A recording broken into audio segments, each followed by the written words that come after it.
দুটি এমন নেকি আছে, ওই নেকির বরকত কোনোদিন শেষ হয় না। নাম্বার এক, কোরআন মাজিদের তেলাওয়াত। কোরআন মাজিদের তেলাওয়াত এমন একটা নেকি, এই কোরআন নূর, কোরআন রোশনি, কোরআন খুশখবরি, কোরআন মুজিজা, কোরআনে সঠিক পথ আছে, কোরআনে শান্তি পাওয়া যায়, কোরআনে মনে তৃপ্তি পাওয়া যায়, কোরআন পড়তে গেলে মজা লাগে, কোরআন পড়তে গেলে আল্লাহর পক্ষ থেকে রহমত অবতীর্ণ হয়, শান্তি অবতীর্ণ হয়। যারা কোরআন পড়েন, বুঝতে পারেন, পড়ার পরে একটা মজা পাওয়া যায়। এই কোরআনের যারা তেলাওয়াত করে এবং যে মা খালারা এই ভালোবাসা নিয়ে কোরআনের শিক্ষা সন্তানদেরকে দেন, এই শিক্ষার বরকত, এই নেকি কোনোদিন শেষ হয় না। এক মা যদি নিজের সন্তানকে সূরা ফাতিহা, আলহামদুলিল্লাহ রাব্বিল আলামিন, এই সূরাটা শিখিয়ে দিতে পেরেছে, মা খালারা একটু ধ্যান দেবেন আমার বক্তব্যতে। আমি সাধারণ একটা ছাত্র, আমি বলি নিজেকে ছোট্ট একটা ছাত্র, কিন্তু একটু তাওহীদের ভালোবাসা পেয়েছি, কোরআনের ভালোবাসা পেয়েছি, নবী সাল্লাল্লাহু আলাইহি সাল্লামের সুন্নতের ভালোবাসা পেয়েছি, সাহাবায়ে কেরাম রাদিয়াল্লাহু আনহুম আজমাইন, যাদের থ্রুতে আমরা কোরআন পেয়েছি, তাওহীদ পেয়েছি, ইসলাম পেয়েছি, সুন্দর জীবন যাপন করার পদ্ধতি পেয়েছি, ওই ভালোবাসা একটু পেয়েছি। তাহলে আপনি যদি আপনার সন্তানকে সূরা ফাতিহা, আলহামদুলিল্লাহ রাব্বিল আলামিন শিখাতে পারেন, আপনার মরে যাওয়ার পরে, আপনার দুনিয়া থেকে বিদায় হওয়ার পরে, ওই সন্তান যতবার সূরা ফাতিহার পড়বে, ততবার আপনার কবরে নেকি পৌঁছিবে। হে মা খালার, আপনি কি চান না? আমরা কি চাই না? মরার পরে নেকি বন্ধ হয়ে যায়, মরার পরে নেকি বন্ধ হয়ে যায়। তাহলে কি করে আমি যাব এই লম্বা সফর? ওই সফরের জন্য আমাদেরকে এই দুনিয়া ছেড়ে চলে যেতে হবে, ওই সফর করতে হবে। এমন দুনিয়াতে আমরা সফর করে যাব, কোনোদিন আর ফিরে আসবো না। কেন তারা ফিরে আসে না? যারা মারা গেছেন, তারা কি সুখে আছে? তারা কি কোনো ভালো জায়গাতে পৌঁছে গেছে? আসলে তারা চলে গেছেন, আর উপায় নাই। ফোনে কন্ট্যাক্ট করার, ফোনে যোগাযোগ করার সুযোগ নাই। আমিও চলে যাব, আপনিও চলে যাবেন, যেটা এটাই সত্য।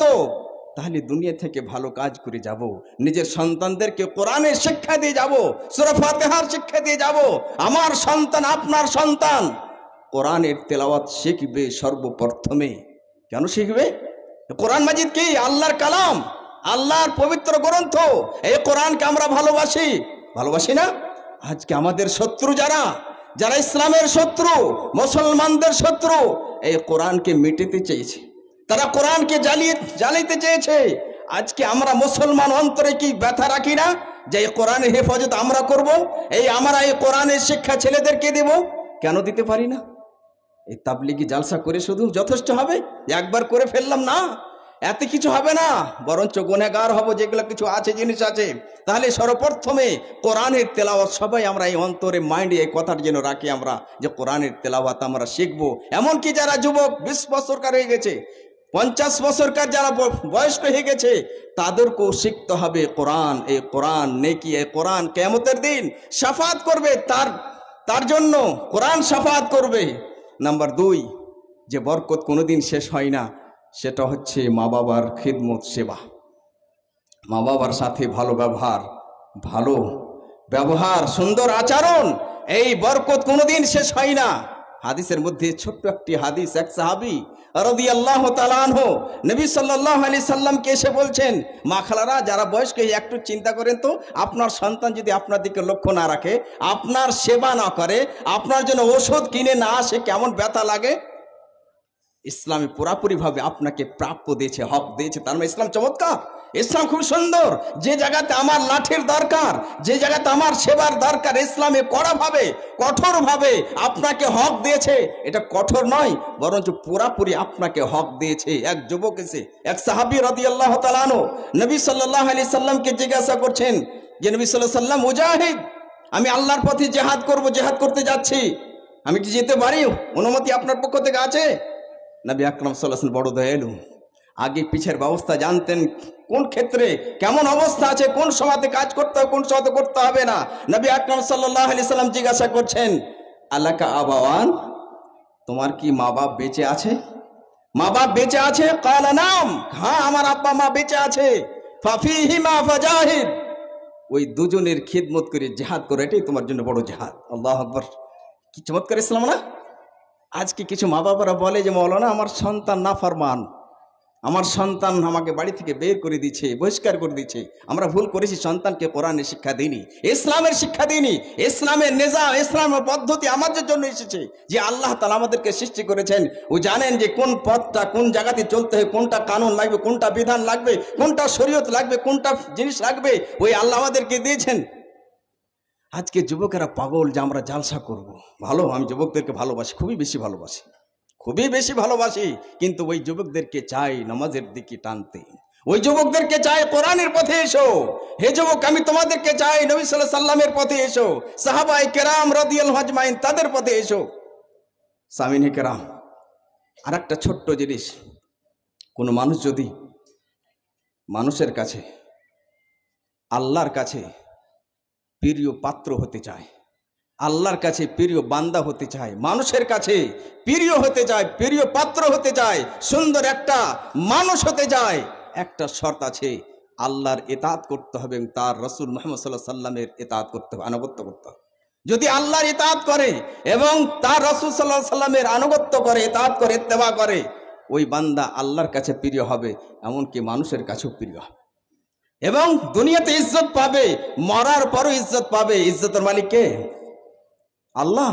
টাকাতে ইজ্জত আসে না, এটা সত্য কথা। আপনি প্র্যাকটিক্যালি দেখবেন, কোন সময়তে নিজের মাইন্ডে গেলে খাটাবেন কি ইজ্জত কি টাকাতে আসে, বিল্ডিং আসে, ইজ্জত আল্লাহর হাতে আসে। অনেক আপনি দেখেছেন, একটা মানুষ অনেক টাকা পয়সা কামিয়েছে, বিল্ডিং, বড় বড় বিল্ডিং তৈরি করেছে, এমন একটা অসুখ, এমন একটা রোগে পড়ে গেছে, সব টাকা শেষ, ইজ্জতে গেল, সব গেল, কেন ওই টাকাটা হারামের ছিল।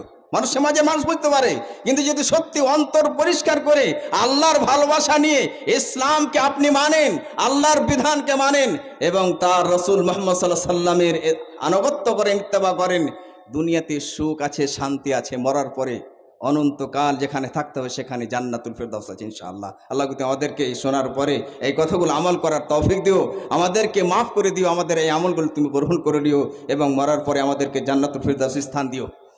মাননীয় মুসলিম সমাজ, আজকে আমরা দেখতে চাই আমাদের ঈমান কেমন, এবং সাহাবায়ে কেরাম তাদের ঈমান কেমন ছিল। এবার এই কথাটা আমরা জানতে চাই। দুটা শব্দ এসেছে, ঈমান। ঈমান, দুনিয়ার বুকে সবচেয়ে দামি জিনিস হচ্ছে ঈমান। ঈমান বড় সম্পদ, ঈমানকে হারানো যাবে না। আব্দুল মুহিদের মতো হাজারোটা প্রাণ জান যদি চলে যায়, ঈমানকে হারানো যাবে না, ঈমান নষ্ট করা যাবে না। টাকা চলে যাও, জান চলে যাও, বিল্ডিং চলে যাও, সব কিছু চলে যাও, ঈমান সবচেয়ে দামি মুমিনের কাছে। বেলাল রাদিয়াল্লাহু তাআলার ঘটনা আমরা সবাই জানি, কিন্তু সেখানে শিক্ষা নিতে পারিনি। বেলাল রাদিয়াল্লাহু তাআলা মক্কা নগরে বসবাস করছিলেন। মক্কার কাফেরেরা বেলাল রাদিয়াল্লাহু তাআলা কে তারা শাস্তি দিচ্ছিল, কষ্ট দিচ্ছিল, আর বলছিল যে তুমি ইসলাম ছেড়ে দাও, নবী সাল্লাল্লাহু আলাইহি সাল্লামের ভালোবাসা ছেড়ে দাও। কিন্তু বেলাল রাদিয়াল্লাহু তাআলা আনহুর মুখে একটাই ভাষা ছিল, আহাদ আহাদ আহাদ, আল্লাহ এক, আল্লাহ এক। তারা বলতো যে তুমি ছেড়ে দাও, শুধু এই শব্দটা তোমাকে বাঁচিয়ে নেব, কষ্ট দেব না। উনি বলছে না, আমি এই শব্দটা তো ছাড়তে পারি না, এই ঈমান আমার কাছে সবচেয়ে প্রিয়, সবচেয়ে বেশি দামি, এই ঈমান আমি ছাড়তে পারি না। আমার জান চলে যাও, প্রাণ চলে যাও, তাতে আমি রাজি আছি, ঈমান যেন আমার কাছ থেকে চলে না যায়। তার ঈমান সবচেয়ে বেশি দামি জিনিস, ঈমানকে বাঁচাতে হবে, ঈমানকে বাঁচাতে হবে। সাহাবায়ে কেরাম কি করে বাঁচালছিলেন, ওই ঘটনাগুলো আমরা ধীরে ধীরে নিয়ে আনবো। তারপরে সাহাবা কারা? অনেক মানুষ আমাদের মাঝে আছে সাহাবাকে জানেন না। সাহাবা, একটা ছোট্ট উদাহরণ দিই, তারপর সাহাবাদেরকে একটু বুঝবার আমরা চেষ্টা করি। আজকে আমরা বেশিরভাগ কি করেছি, কানে শুনতে যেন মজা লাগে তাতে এসেছি আমরা। আসলে আমাদের দুনিয়াটাকে সুখের বানাতে হবে এবং মরার জগৎটাকে সুখের বানাতে হবে। সাহাবা কারা? সাহাবা হচ্ছেন তারা যিনারা ঈমানের অবস্থায় নবী সাল্লাল্লাহু আলাইহি সাল্লামের সাথে সাক্ষাৎ করেছিলেন এবং ঈমানী অবস্থায় দুনিয়া থেকে বিদায় হয়েছিলেন। অর্থাৎ নবী সাল্লাল্লাহু আলাইহি সাল্লামের যিনারা ছাত্র ছিলেন, নবী সাল্লাল্লাহু আলাইহি সাল্লাম যাদেরকে নিজের হাত দিয়ে তৈরি করেছিলেন, প্রথম টিম, প্রথম দল, উত্তম দল, শ্রেষ্ঠ দল, সকলেই তারা জান্নাতি। তাদেরকে আল্লাহ তাআলা বেছে নিয়েছিলেন, চয়েস করে নিয়েছিলেন নবী সাল্লাল্লাহু আলাইহি সাল্লামের সাহায্যের জন্য। তারা নিজের জান প্রাণকে হারিয়ে দিয়েছিলেন এই কোরআনের হেফাজতের জন্য, তাওহীদের হেফাজতের জন্য, নবী সাল্লাল্লাহু আলাইহি সাল্লামের জানের হেফাজতের জন্য। তারাকে বলা হয় সাহাবা। সাহাবা, তাদের থ্রুতে আমরা কোরআন পেয়েছি। একটু বলুন তো দেখি, আপনার সন্তান দিল্লিতে পড়াশোনা করে, আর একটা ছোট্ট কাগজের জন্য, কিছু খাবারের জন্য আপনি একটা লোক পেয়েছেন যে আপনার গ্রাম থেকে একটা ছেলে যাচ্ছে দিল্লি সফর করছে, তো তার হাতে কিছু খাবারও দিলেন, কোরবানির মাংস দিলেন। উদাহরণস্বরূপ এক মা, দরুদি মা, মায়ের মায়া কত যে বেশি হয় এক মাই বুঝতে পারে। বাবা অনেক সময় তো অনুভব করতে পারে না। হ্যাঁ, অনেকটা অনুভব, বাবারও ব্যথা আছে, কষ্ট আছে, কিন্তু মা বেশি অনুভব করে। মা কোরবানির মাংস কাকে দিয়ে পাঠাবো, আমার সন্তান দিল্লিতে পড়াশোনা করছে এবং কিছু টাকাও লাগবে, আমার সন্তান কোরবানিদের সময়তে নাই। আপনি কোরবানির মাংস পাঠিয়ে দিলেন, কিছু টাকাও পাঠিয়ে দিলেন। যার হাত দিয়ে, যার থ্রু দিয়ে টাকাটা পৌঁছেছে, কোরবানির মাংসটা পৌঁছিবেন, ওই লোকটাকে কি আপনি ভালোবাসেন না? অনেক ভালোবাসেন। যে খুব ভালো হলো ওই ছেলেটাকে নিজের বাড়িতে নিয়ে খাওয়া দাওয়া করান, যে তুমি আগে আমার বাড়িতে খাও, কোরবানির মাংস খাও, তারপরে এই কোরবানির মাংস এই টাকাটা নিয়ে যাবে। এমনকি যখন ওই টাকাটা, ওই কোরবানির মাংসটা আপনার সন্তানের কাছে যখন পৌঁছিবে, আপনার সন্তানও ওই লোকটার শ্রদ্ধা করবে, ইজ্জত করবে, সম্মান করবে, করবে না? এই খাবারটা যদি না পৌঁছিত তো মরেই যেত না। কিন্তু আমাদের কাছে যদি ঈমান না পৌঁছিত, ইসলাম না পৌঁছিত, কোরআন না পৌঁছিত, তাহলে আমরা পশুর মতো জীবন যাপন করতাম। মাকে মা বুঝতাম না, স্ত্রীকে স্ত্রী বুঝতাম না, নিজের কন্যাকে কন্যা বুঝতাম না, নিজের ছেলেকে ছেলে বুঝতাম না, পশুর মতো জীবন যাপন হতো। এত সুন্দর জীবন পেয়েছি আমরা সাহাবায়ে কেরাম রাদিয়াল্লাহু আজমাইন কাছ থেকে। তার মানে এখান থেকে স্পষ্ট বোঝা যায় সাহাবাদেরকে আমরা ভালোবাসি। এই ভালোবাসাটা হওয়াটাই জান্নাতে যাওয়ার জন্য যথেষ্ট। কেননা সাহাবা সকলেই জান্নাতি, সকলেই তারা জান্নাতি। যে ব্যক্তি যাকে ভালোবাসবে তার সাথে কিয়ামতের দিন উঠবে।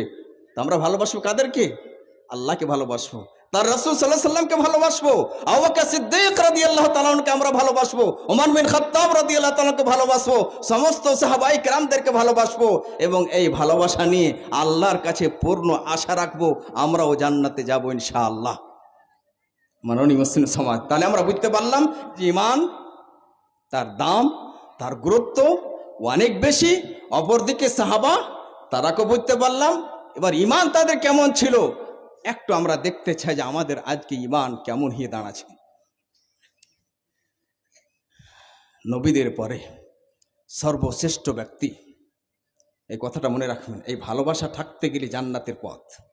নবীদের পরে সর্বশ্রেষ্ঠ ব্যক্তি, সাহাবাদের মধ্যে উত্তম ব্যক্তি আবু বকর সিদ্দিক রাদিয়াল্লাহু তাআলা আনহু।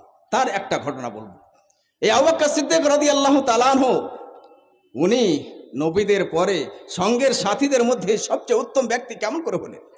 কেন সবচেয়ে উত্তম ব্যক্তি হলেন? এই কথাটা যদি আমরা জানতে পারি খুব মজা লাগবে। আবু বকর আল মুজানি উনি বলছেন যে আবু বকর সিদ্দিক রাদিয়াল্লাহু তাআলা আনহু যে উনি যে নিজের সাথীদের মধ্যে উত্তম ব্যক্তি হলেন তার দুটি কারণ আছে। উনি বলছেন, মা ফাকা আবু বকর সিদ্দিক রাদিয়াল্লাহু তাআলা আনহু আসহাবাহু বিসাওমিন ওয়ালা বিসালাতিন ওয়ালাকিন বিশাইইন কানা ফি কলবি ওয়া হুয়া হুব্বুল্লাহ ওয়ান নুসহু লিখালকিহি। আবু বকর সিদ্দিক রাদিয়াল্লাহু তাআলা আনহু তার সঙ্গের সাথীদের মধ্যে উত্তম ব্যক্তি হলেন ফরজ নামাজের পরে বেশি বেশি নফল নামাজ পড়ার কারণে নয়, ফরজ রোজার পরে বেশি বেশি নফল রোজার কারণে নয়, বরঞ্চ এমন একটি জিনিসের কারণে যে জিনিসটা ওনার অন্তরে ছিল। সেই জিনিসটা ওনার অন্তরে ছিল। কি ওনার অন্তরে ছিল? উনি বলছেন হুব্বুল্লাহ, আল্লাহর ভালোবাসা, আল্লাহর মুহাব্বত, আল্লাহর মুহাব্বত। কেন আল্লাহকে ভালোবাসো আমরা? এই কথাটি একটু যদি আমরা চিন্তা করি, আমি কোন কোন সময় ভাবি যে আজকে যুবকেরা নামাজ পড়ে না, নামাজ কায়েম করে না, সিগারেট পান করে, জোয়া খেলে, বিড়ি পান করে, গুটকা পান করে, গুটকা খা, আর কি কি ফ্রি ফায়ার, ফায়ার। ওই বান্দা যদি একটু চিন্তা করে, নিজের মাইন্ডকে খাটায়, জিজ্ঞাসা করে, বিবেককে জিজ্ঞাসা করে যে আমার সৃষ্টিকর্তা কে? কে আমার সৃষ্টিকর্তা? আমাকে কে সৃষ্টি করেছে? উত্তর একটাই আসবে, আল্লাহ। এই আকাশকে সৃষ্টি করেছে কে? উত্তর একটাই আসবে, মা কালা আল্লাহ। এই জমিনকে সৃষ্টি করেছে কে? আল্লাহ। রিজক আমাকে কে দেয়? আহার কে আমাকে দেয়? আল্লাহ। তাহলে যখন সব কিছু তারই পক্ষ থেকে, সাধারণভাবে যদি আমি বলি, আমি আপনাদের কাছে এসেছে যে আপনারা আমাকে ভালোভাবে খাওয়ালেন, দাওয়ালেন, সব কিছু করলেন, গিফট দিলেন, মুখ করলেন, একটা ভালোবাসা জন্মে যায় সাধারণ। আর যদি ভালোবাসা না নিয়ে যায়, আপনি বলবেন এই লোকটা একদম চরিত্রহীন, আখলাক নাই, চরিত্র নাই, আদব নাই, বলবে তো আমরা। কিন্তু আল্লাহ তাআলার কাছ থেকে আমরা সব কিছু পেয়েছি, এটাকে বলে তাওহীদ। আর এই তাওহীদকে আবু বকর সিদ্দিক রাদিয়াল্লাহু তাআলা পুরোপুরি ভাবে পেয়েছেন। তার জন্য আল্লাহকে ভালোবাসি যে আল্লাহর পক্ষ থেকে আমি সব কিছু পেয়েছি। আমা বিকুম মিন নি'মাতিন ফামিন আল্লাহ, যা কিছু নিয়ামত পেয়েছি সব আল্লাহর পক্ষ থেকে পেয়েছি। এমনকি আমি যখন, আমরা সকলেই যখন মায়ের পেটে ছিলাম, আমার মাও জানতে পারেনি কেমন অবস্থাতে আমি ছিলাম, আপনি কেমন অবস্থাতে ছিলেন। সেই জায়গা তো আল্লাহ আমাকে আহার দিয়েছিল, সেই জায়গাতে আমাকে খাওয়া দাওয়ার পৌঁছেছিল। ওই আল্লাহ যখন আমাকে সব কিছু দিচ্ছে, তাহলে ওই আল্লাহকে আমি ভালোবাসি। এই কথাটা, এরই নাম হচ্ছে তাওহীদ। এই কথাটা পুরোপুরি ভাবে আবু বকর সিদ্দিক রাদিয়াল্লাহু তাআলা বুঝেছিলেন। তার জন্য আল্লাহকে সবচেয়ে বেশি ভালোবাসতেন। মুমিন বান্দার আল্লাহকে সবচেয়ে বেশি ভালোবাসে। ওয়াল্লাযীনা আমানু আশাদ্দু হুব্বান লিল্লাহ, মুমিন বান্দার আল্লাহকে সবচেয়ে বেশি ভালোবাসে। আর এক বান্দা আল্লাহকে ভালোবাসবে আর সাজদা করবে না, এটা কেমন কথা? আর সাজদা যদি না করে, কিছুদিনের জন্য আল্লাহর পক্ষ থেকে ছুট আছে, আজাদ দিয়েছে, তাকে পথ দেখিয়ে দিয়েছে, এটা জান্নাতের পথ, এটা জাহান্নামের পথ। নবী সাল্লাল্লাহু আলাইহি সাল্লামকে আল্লাহ তাআলা বলছেন, কুল তামাত্তা বিকুফরিকা কালিলা, হে নবী মুহাম্মদ সাল্লাল্লাহু আলাইহি সাল্লাম, আপনি কাফেরদেরকে বলে দেন যে তোমরা দুনিয়ার একটু মজা নিয়ে নাও। জুয়া খেলছো না, সিগারেট পান করছো না ইচ্ছা মতো, আজানে ডাক আসছে, কানে ভেসে আসছে, কোনো গুরুত্ব নাই, রবকে সাজদা করো না, মজা একটু নিয়ে নাও, মরার পরে সেখানে ফিরে যেতে হবে। নেক বান্দা, সূরা ইয়াসিনের মধ্যে ছোট্ট একটি আয়াতে বলছে আল্লাহ তাআলা, এক নেক বান্দাকে যখন তার গ্রামের মানুষেরা বলছে, কি বাবা তুমি আল্লাহর ইবাদত করছো, নবীর কথা শুনছো, সে নেক বান্দা উত্তরে বলেছিল, ওয়ামা লিয়া লা আ'বুদুল্লাযী ফাতারানি ওয়া ইলাইহি তুরজাউন, আমাকে কোন জিনিসে বাধা দিবে, কোন জিনিস আমাকে বাধা দিবে ওই আল্লাহর ইবাদত থেকে, যে আল্লাহ আমাকে সৃষ্টি করেছে।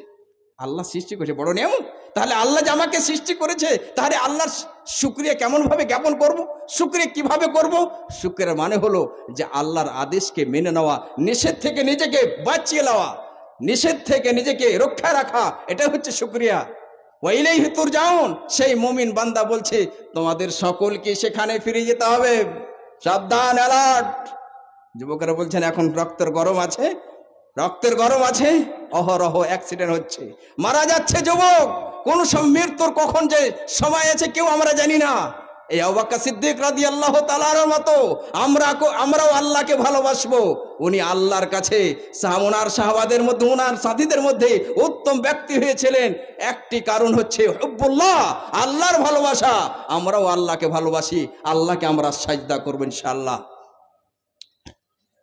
দ্বিতীয় নম্বরে ওয়ানুসহু লিখালকিহি, আল্লাহর সৃষ্টির জন্য উনি সৎ উপদেশ দিতেন। আল্লাহর সৃষ্টি যারা, তাদের মধ্যে একটা গুণ ছিল যে সৎ উপদেশ দিতেন, সৎ পরামর্শ দিতেন, ভালো কথা বলতেন যে আমার ভাইরা নামাজ কায়েম পড়তে হবে, রোজা। এই কথা তো ছিল না সাহাবাদের মাঝে যে নামাজ পড়তে হবে, এটা তো কেমন কথা আসছে, নামাজ এরকম কেউ হয় নাকি যে নামাজ না পড়ে। এমনকি মদিনাতে আমার শিক্ষককে বলছি যে শেখ, আমাদের ইন্ডিয়াতে এরকম লোক আছে নামাজ পড়ে না, রোজা রাখে না, সব সময়তে মাতাল হয়ে থাকে, মদ পান করে, কিন্তু দেখা যায় যে কেউ যদি নবী সাল্লাল্লাহু আলাইহি সাল্লামকে গালি দিয়েছে, সর্বপ্রথম তালোয়ার ওঠায়। এর ব্যাপারে কি বলবো? তখন উনি বলছেন যে লা ইউসাল্লি ওয়ালা ইয়াসুম ওহু মুসলিম, কোন নামাজ পড়ে না, রোজা রাখে না, মুসলিম কে হয়? এটা কেমন কথা? যে আল্লাহ সবকিছু ভক্ষণ করে খায়, তার আকাশের নিচে চলাফেরা করে, তার হাওয়া বাতাস সবকিছু খায়, পানি পান করে। এটা বারবার জিজ্ঞাসা করুন তো নিজের মাইন্ডকে, বিবেককে, যে যার আমি পানি পান করছি, কেন সাজদা করবো না তাকে, কেন আমি সাজদা করবো না? তো ওনার মধ্যে দ্বিতীয় ছিল যে উনি আল্লাহর সৃষ্টিকে সৎ উপদেশ দিতে। তাহলে আমাদের দায়িত্ব মেলা হয়েছে, আমাদেরকে সৎ উপদেশ দিতে হবে এবং যুবকদেরকে মজবুত হতে হবে। আগে যেটা কেসা আছে তাতে থেকে আমরা বুঝতে পারবো। এই আবু বকর সিদ্দিক রাদিয়াল্লাহু তাআলা আনহু, নবী সাল্লাল্লাহু আলাইহি সাল্লামের মৃত্যুর পর নবী সাল্লাল্লাহু আলাইহি সাল্লাম এই দুনিয়া থেকে যখন বিদায় হলেন, সেই সময়তে সাহাবাদের মাঝে একটা কিয়ামত বারপা হয়ে গেছিল, কিয়ামত এসে গেছিল। যে ব্যক্তি যেখানেই ছিল সেখানেই দাঁড়িয়ে থেকে গেছিল। কেউ যদি পানি পান করতে গিলাস হাতে এনেছিল, ওই অবস্থা থেকে দাঁড়িয়ে থেকে গেছিল, কেউ বসেছিল তো বসে থেকে গেছিল, কেন না ওনারা সবচেয়ে বেশি নবী আকরাম সাল্লাল্লাহু আলাইহি সাল্লামকে ভালোবাসতেন। এটা বরদাস্ত করতে পারছে না যে আমার নবী সাল্লাল্লাহু আলাইহি ওয়াসাল্লাম মারা গেছেন। উমর বিন খাত্তাব রাদিয়াল্লাহু তাআলা যখন শুনতে পেলেন, উনি বলছেন না, আমার নবী মুহাম্মদ সাল্লাল্লাহু আলাইহি ওয়াসাল্লাম মারা যাননি, যে আমাকে এই কথা বলবে আমি তার গর্দনকে উড়িয়ে দিব, শেষ করে দেব। মহব্বত, কঠিন মহব্বতের কারণে উমর বিন খাত্তাব রাদিয়াল্লাহু বলছেন না, নবী সাল্লাল্লাহু আলাইহি ওয়াসাল্লাম মারা যাননি। নবী সাল্লাল্লাহু আলাইহি ওয়াসাল্লামের মৃত্যুর পরে প্রথম খলিফা হচ্ছেন আবু বকর সিদ্দিক রাদিয়াল্লাহু তাআলা। সেই সময় চারদিকে ফিতনা, চতুর্দিকে ফিতনা, একটা ফিতনা, যারা নতুন নতুন মুসলমান হয়েছিল তাদের অন্তরে ঈমান মজবুত হয়নি, অন্তরে ঈমান রাসিখ হয়নি, তারা ফিরে গেল ইসলাম থেকে, মুরতাদ হয়ে গেল, যারা আমরা ইসলাম মানবো না, এক ফিতনা। দ্বিতীয় ফিতনা হচ্ছে যে কাফিররা বলছে এখন আমরা হামলা করব মুসলমানদের উপর, তাদের লিডার, তাদের নেতা শেষ। আবার কিছু মুসলমান ছিল যে তারা বলছে লস্কর ওসামা, নবী সাল্লাল্লাহু আলাইহি সাল্লাম একটা লস্কর, একটা ফৌজ ওসামা রাদিয়াল্লাহু তাআলা আনহুকে কমান্ডার বানিয়ে পাঠিয়েছিলেন। রাস্তাতে ওনারা খবর পেলেন যে নবী সাল্লাল্লাহু আলাইহি সাল্লাম দুনিয়া ছেড়ে দিয়েছেন, ওই লস্কর, ওই ফৌজ ফিরে এলেন। সাহাবারা বলছেন আর এই লস্করকে পাঠাতে হবে না, আর যেতে হবে না। আবু বকর সিদ্দিক রাদিয়াল্লাহু বলছেন না, এই লস্কর যেতে থাকবে, এই লস্কর লড়াই করবে দুশমনের সাথে, যাতে করে শত্রুরা জানতে পারে যে নবী সাল্লাল্লাহু আলাইহি সাল্লাম আমাদের লিডার মারা যাওয়ার পরে মুসলমান এখনো মজবুত আছে, এখনো শক্তিশালী আছে। আবার একটা বড় ফিতনা এসে গেল, মুসলমানদের মধ্যে যারা নামাজ কায়েম করত, যারা রোজা রাখত, যারা কালেমায়ে তাওহীদ লা ইলাহা ইল্লাল্লাহ বলতো, তারা বলল যে আমরা যাকাত আর দেব না, যাকাত দেব না। কেননা নবী সাল্লাল্লাহু আলাইহি সাল্লাম যখন বেঁচে ছিলেন যাকাত দিতাম, এখন নবী সাল্লাল্লাহু আলাইহি সাল্লাম নাই আমাদের মাঝে, আমরা যাকাত দিব না। আবু বকর সিদ্দিক রাদিয়াল্লাহু তাআলা আনহু বাঘের মতন দাঁড়িয়ে গেলেন যে তাদের সাথে আমি জিহাদ করব। ওয়াল্লাহি লা ইউকাতিলান্না মান ফাররাকা বাইনাস সালাতি ওয়াজ যাকাতি, আল্লাহর কসম খেয়ে বলছি আমি তাদের সাথে লড়াই করব, যুদ্ধ করব, যারা নামাজ এবং যাকাত নিয়ে পার্থক্য করলো। উমর বিন খাত্তাব রাদিয়াল্লাহু তাআলা বলছে যে আবু বকর সিদ্দিক, আপনি কি করে তাদের সাথে লড়াই করবেন, কি করে তাদের সাথে আপনি যুদ্ধ করবেন? যে তারা যে লা ইলাহা ইল্লাল্লাহ পড়ছে, কালেমায়ে তাওহীদ লা ইলাহা ইল্লাল্লাহ পড়ছে, আর যারা কালেমায়ে তাওহীদ লা ইলাহা ইল্লাল্লাহ পড়বে তাদের মাল, তাদের জান রক্ষা, হেফাজত হয়ে গেছে, তার সাথে আপনি লড়াই করতে পারেন না। কিন্তু আবু বকর সিদ্দিক রাদিয়াল্লাহু তাআলা বলছে না, আল্লাহর কসম খেয়ে বলছি আমি তাদের সাথে লড়াই করব, যুদ্ধ করব। ওয়াল্লাহি ওয়াল্লাহি লাউ মানাউনি ইকালান কানা ইউআদ্দুনাহু ইলা রাসূলিল্লাহি সাল্লাল্লাহু আলাইহি ওয়াসাল্লাম লাউ কাতিলান্নাহুম আলা মানইহি। আল্লাহর কসম খেয়ে বলছি যে তারা নবী সাল্লাল্লাহু আলাইহি সাল্লামের জামানাতে, নবী সাল্লাল্লাহু আলাইহি সাল্লাম থাকা অবস্থায় একটা ছোট্ট রশ্মি দড়িও যদি যাকাতে দিত, আজকে যদি তারা বলে আমরা দেব না, ইশারা অল্প পরিমাণও যদি ইনকার করে দেয় যে যাকাত আমরা অল্প জিনিস দেব না, তাদের সামনে আমি যুদ্ধ করব, লড়াই করব। উমর বিন খাত্তাব রাদিয়াল্লাহু তাআলা বলছেন যে আল্লাহর কসম খেয়ে বলছি আমি চিন্তা করছি আর দেখছি যে আল্লাহ তাআলা আবু বকর সিদ্দিক রাদিয়াল্লাহু তাআলা আনহুর অন্তরটাকে, সিনাটাকে হকের জন্য খুলে দিয়েছেন, জিহাদের জন্য খুলে দিয়েছেন। আর আমি বুঝতে পারলাম আরাফতু আন্নাহুল হক, এবং পরে বুঝতে পারলাম এটাই সত্য, এটাই সত্য। আবু বকর সিদ্দিক রাদিয়াল্লাহু ঈমান কত মজবুত, কত তাগড়া। এই জায়গাতে সমস্ত সাহাবায়ে কেরাম অন্য মতে চলে যাচ্ছে যে না, তাদের সাথে জিহাদ করতে পারা যায় না, কিন্তু আবু বকর সিদ্দিক রাদিয়াল্লাহু তাআলা অটল থাকছেন। এই কিসসাতে দুটা জিনিস আমি বলতে চাই। নাম্বার এক, আজকে আমাদের সমাজে চতুর্দিকে ফিতনা দেখা যায়। কোনো কোনো সময়তে জালসার মাহফিলে যখন কোনো সময়তে বলি কথাটা, ভয় লাগছে বক্তব্য দিতে, যে আর বক্তব্য দিতে চাই না। এই মেলা, মহিলাদের ভিড় যখনই বলা হয় তো বলছে মৌলানা এগুলা করা যাবে না, এত বেশি আর করা যায় নাকি, এই ছন্দ নিয়ে আদায়, উল্টা পাল্টা গজাল যাতে শিরক ভরা আছে, মৌলানা এগুলো পারা যাবে না, হয়ে গেছে। নাউজুবিল্লাহ। আবু বকর সিদ্দিক রাদিয়াল্লাহু তাআলা আনহুর ঈমান কেমন মজবুত ছিল, একাই দাঁড়িয়ে গেলেন যে না, আমি তাদের সাথে জিহাদ করব, লড়াই করব। সমস্ত সাহাবায়ে কেরাম একদিকে হয়ে গেছেন, আল্লাহ উনার সিনাটাকে হকের জন্য খুলে দিয়েছেন। অবশেষে সবাই মেনে নিয়ে না, এটাই সত্য। তাহলে আমাদেরকে এইভাবে জেগে যেতে হবে যে আমাদের যুবকেরা শুধু জালসা করাবে আর বলে যে আমরা জালসা করিয়ে দিলাম, আমি যুবকদেরকে ভালোবাসি কিন্তু সংশোধন চাই, আমি তাদেরকে সকলকে নিয়ে জান্নাতে আমরা যেতে চাই। এরকম যেন না হয় যে কিয়ামতের দিন গ্রেফতার হয়ে যাব, ধরা পড়ে যাব। জালসাতে গেছিলে যাতে করে তোমার নাম হয়, সোনার আমলের জন্য না, না, আমরা আমলের জন্য এসেছি যাতে করে আমরা দুনিয়াতে কামিয়াব হই, আখেরাতে কামিয়াব হই। নাম্বার 2, তাহলে এই জিনিসটা আমাদেরকে হকের উপরে অটল থাকতে হবে, হকের উপরে অটল থাকতে হবে, ঈমান তাগড়া মজবুত হতে হবে। নাম্বার 2, আবু বকর সিদ্দিক রাদিয়াল্লাহু তাআলা কেমন ভাবে হকের উপর অটল থাকলেন, মজবুত হয়ে থাকলেন, তাদের কোনো ভয় নাই, এখনো ভয় নাই। এটা আল্লাহ বলছেন কোরআন মাজিদের মধ্যে, ইন্নাল্লাযীনা ক্বালু রাব্বুনাল্লাহ, ইন্নাল্লাযীনা ক্বালু রাব্বুনাল্লাহ সুম্মা ইসতাকামু ফালা খাউফুন আলাইহিম ওয়ালা হুম ইয়াহজানুন। যারা বলে দিল আল্লাহ আমাদের রব, এই শব্দটা খুব মিষ্টি। ইন্নাল্লাযীনা ক্বালু রাব্বুনাল্লাহ, যারা বলে দিল আল্লাহ আমাদের রব, এর মানে কি আল্লাহ আমার সৃষ্টিকর্তা, আল্লাহ আমার মালিক, আল্লাহ আমার ইবাদতের যোগ্য। সুম্মা ইসতাকামু, তারপরে অটল থাকলো। এক সন্তান নিজের পরিবারকে, মা বাবাকে মানিক মানিয়ে নিয়েছে, দুনিয়ার মা বাপ যা কিছু বলবে আমি মেনে চলব। মুমিন বান্দা যখন মেনে নিল, ইন্নাল্লাযীনা ক্বালু রাব্বুনাল্লাহ, যারা বলে দিল আমার রব, আমার সৃষ্টিকর্তা, তো যে আমাকে সৃষ্টি করেছে সে তো আমার মালিক, যে যেমন চাইবে সে আমাকে ব্যবহার করবে, যেমন আমাকে পথে বলবে এই পথে তোমাকে চলতে হবে, হ্যাঁ রাজি, এই পথে তোমাকে চলতে হবে না, চলবো না। এটাই হলো মুমিন বান্দার আসল ভূমিকা। ইচ্ছা মতন আমরা জীবনযাপন করি, ইচ্ছা মতো জালসা করতে চাই না, যুবক ধরা পড়ে যাবে কিয়ামতের দিন। ইচ্ছা মতন জালসাও চলবে না, ইচ্ছা মতো তাবলীগি জালসা চলবে না। সেই জায়গাতে বারবার চিন্তা করতে হবে, শতবার চিন্তা করতে হবে, কোন আলেমদেরকে আমি ডাকছি। এরকম আলেমদেরকে ডাকি না যার মধ্যে শিরক ভরা আছে, যার মধ্যে খোরাফাত ভরা আছে, যে অন্যদিকে মানুষকে বহিয়ে চলে যাবে, গুনাহগার হবে আপনি। ভালো আলেমদের সাথে পরামর্শ করে, তার সাথে পরামর্শ করার পরে আপনি ডাকবেন। সবাইকে ডাকা যায় না, গুনাহগার হব আমরা। এই কথার কেন বললাম? এটা আমার দায়িত্ব, আমিও ধরা পড়বো কিয়ামতের দিন, আমিও ধরা পড়ে যাব, আমিও ধরা পড়ে যাব। তারপর আল্লাহ কি বললেন? যারা বললো আমার রব মালিক আল্লাহ, আমার সৃষ্টিকর্তা আল্লাহ, সুম্মা ইসতাকামু, তারপর অটল থাকলো সেই পথে। যে অবস্থা যেমনই হোক না কেন, যে কোনো অবস্থা হোক না কেন, মানুষের দাবাও হবে না, এরকম করতে হবে না, আমি হক পথে থাকবো, অটল থাকলো।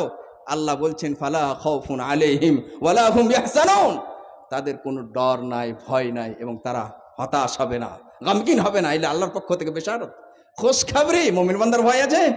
কোনো ভয় নাই, কোনো ভয় নাই। মুমিন বান্দা জানে, সে অন্তর থেকে বিশ্বাস রাখে, মৃত্যু 1 মিনিট আগে পিছে হবে না, 1 মিনিট আগে পিছে হবে না।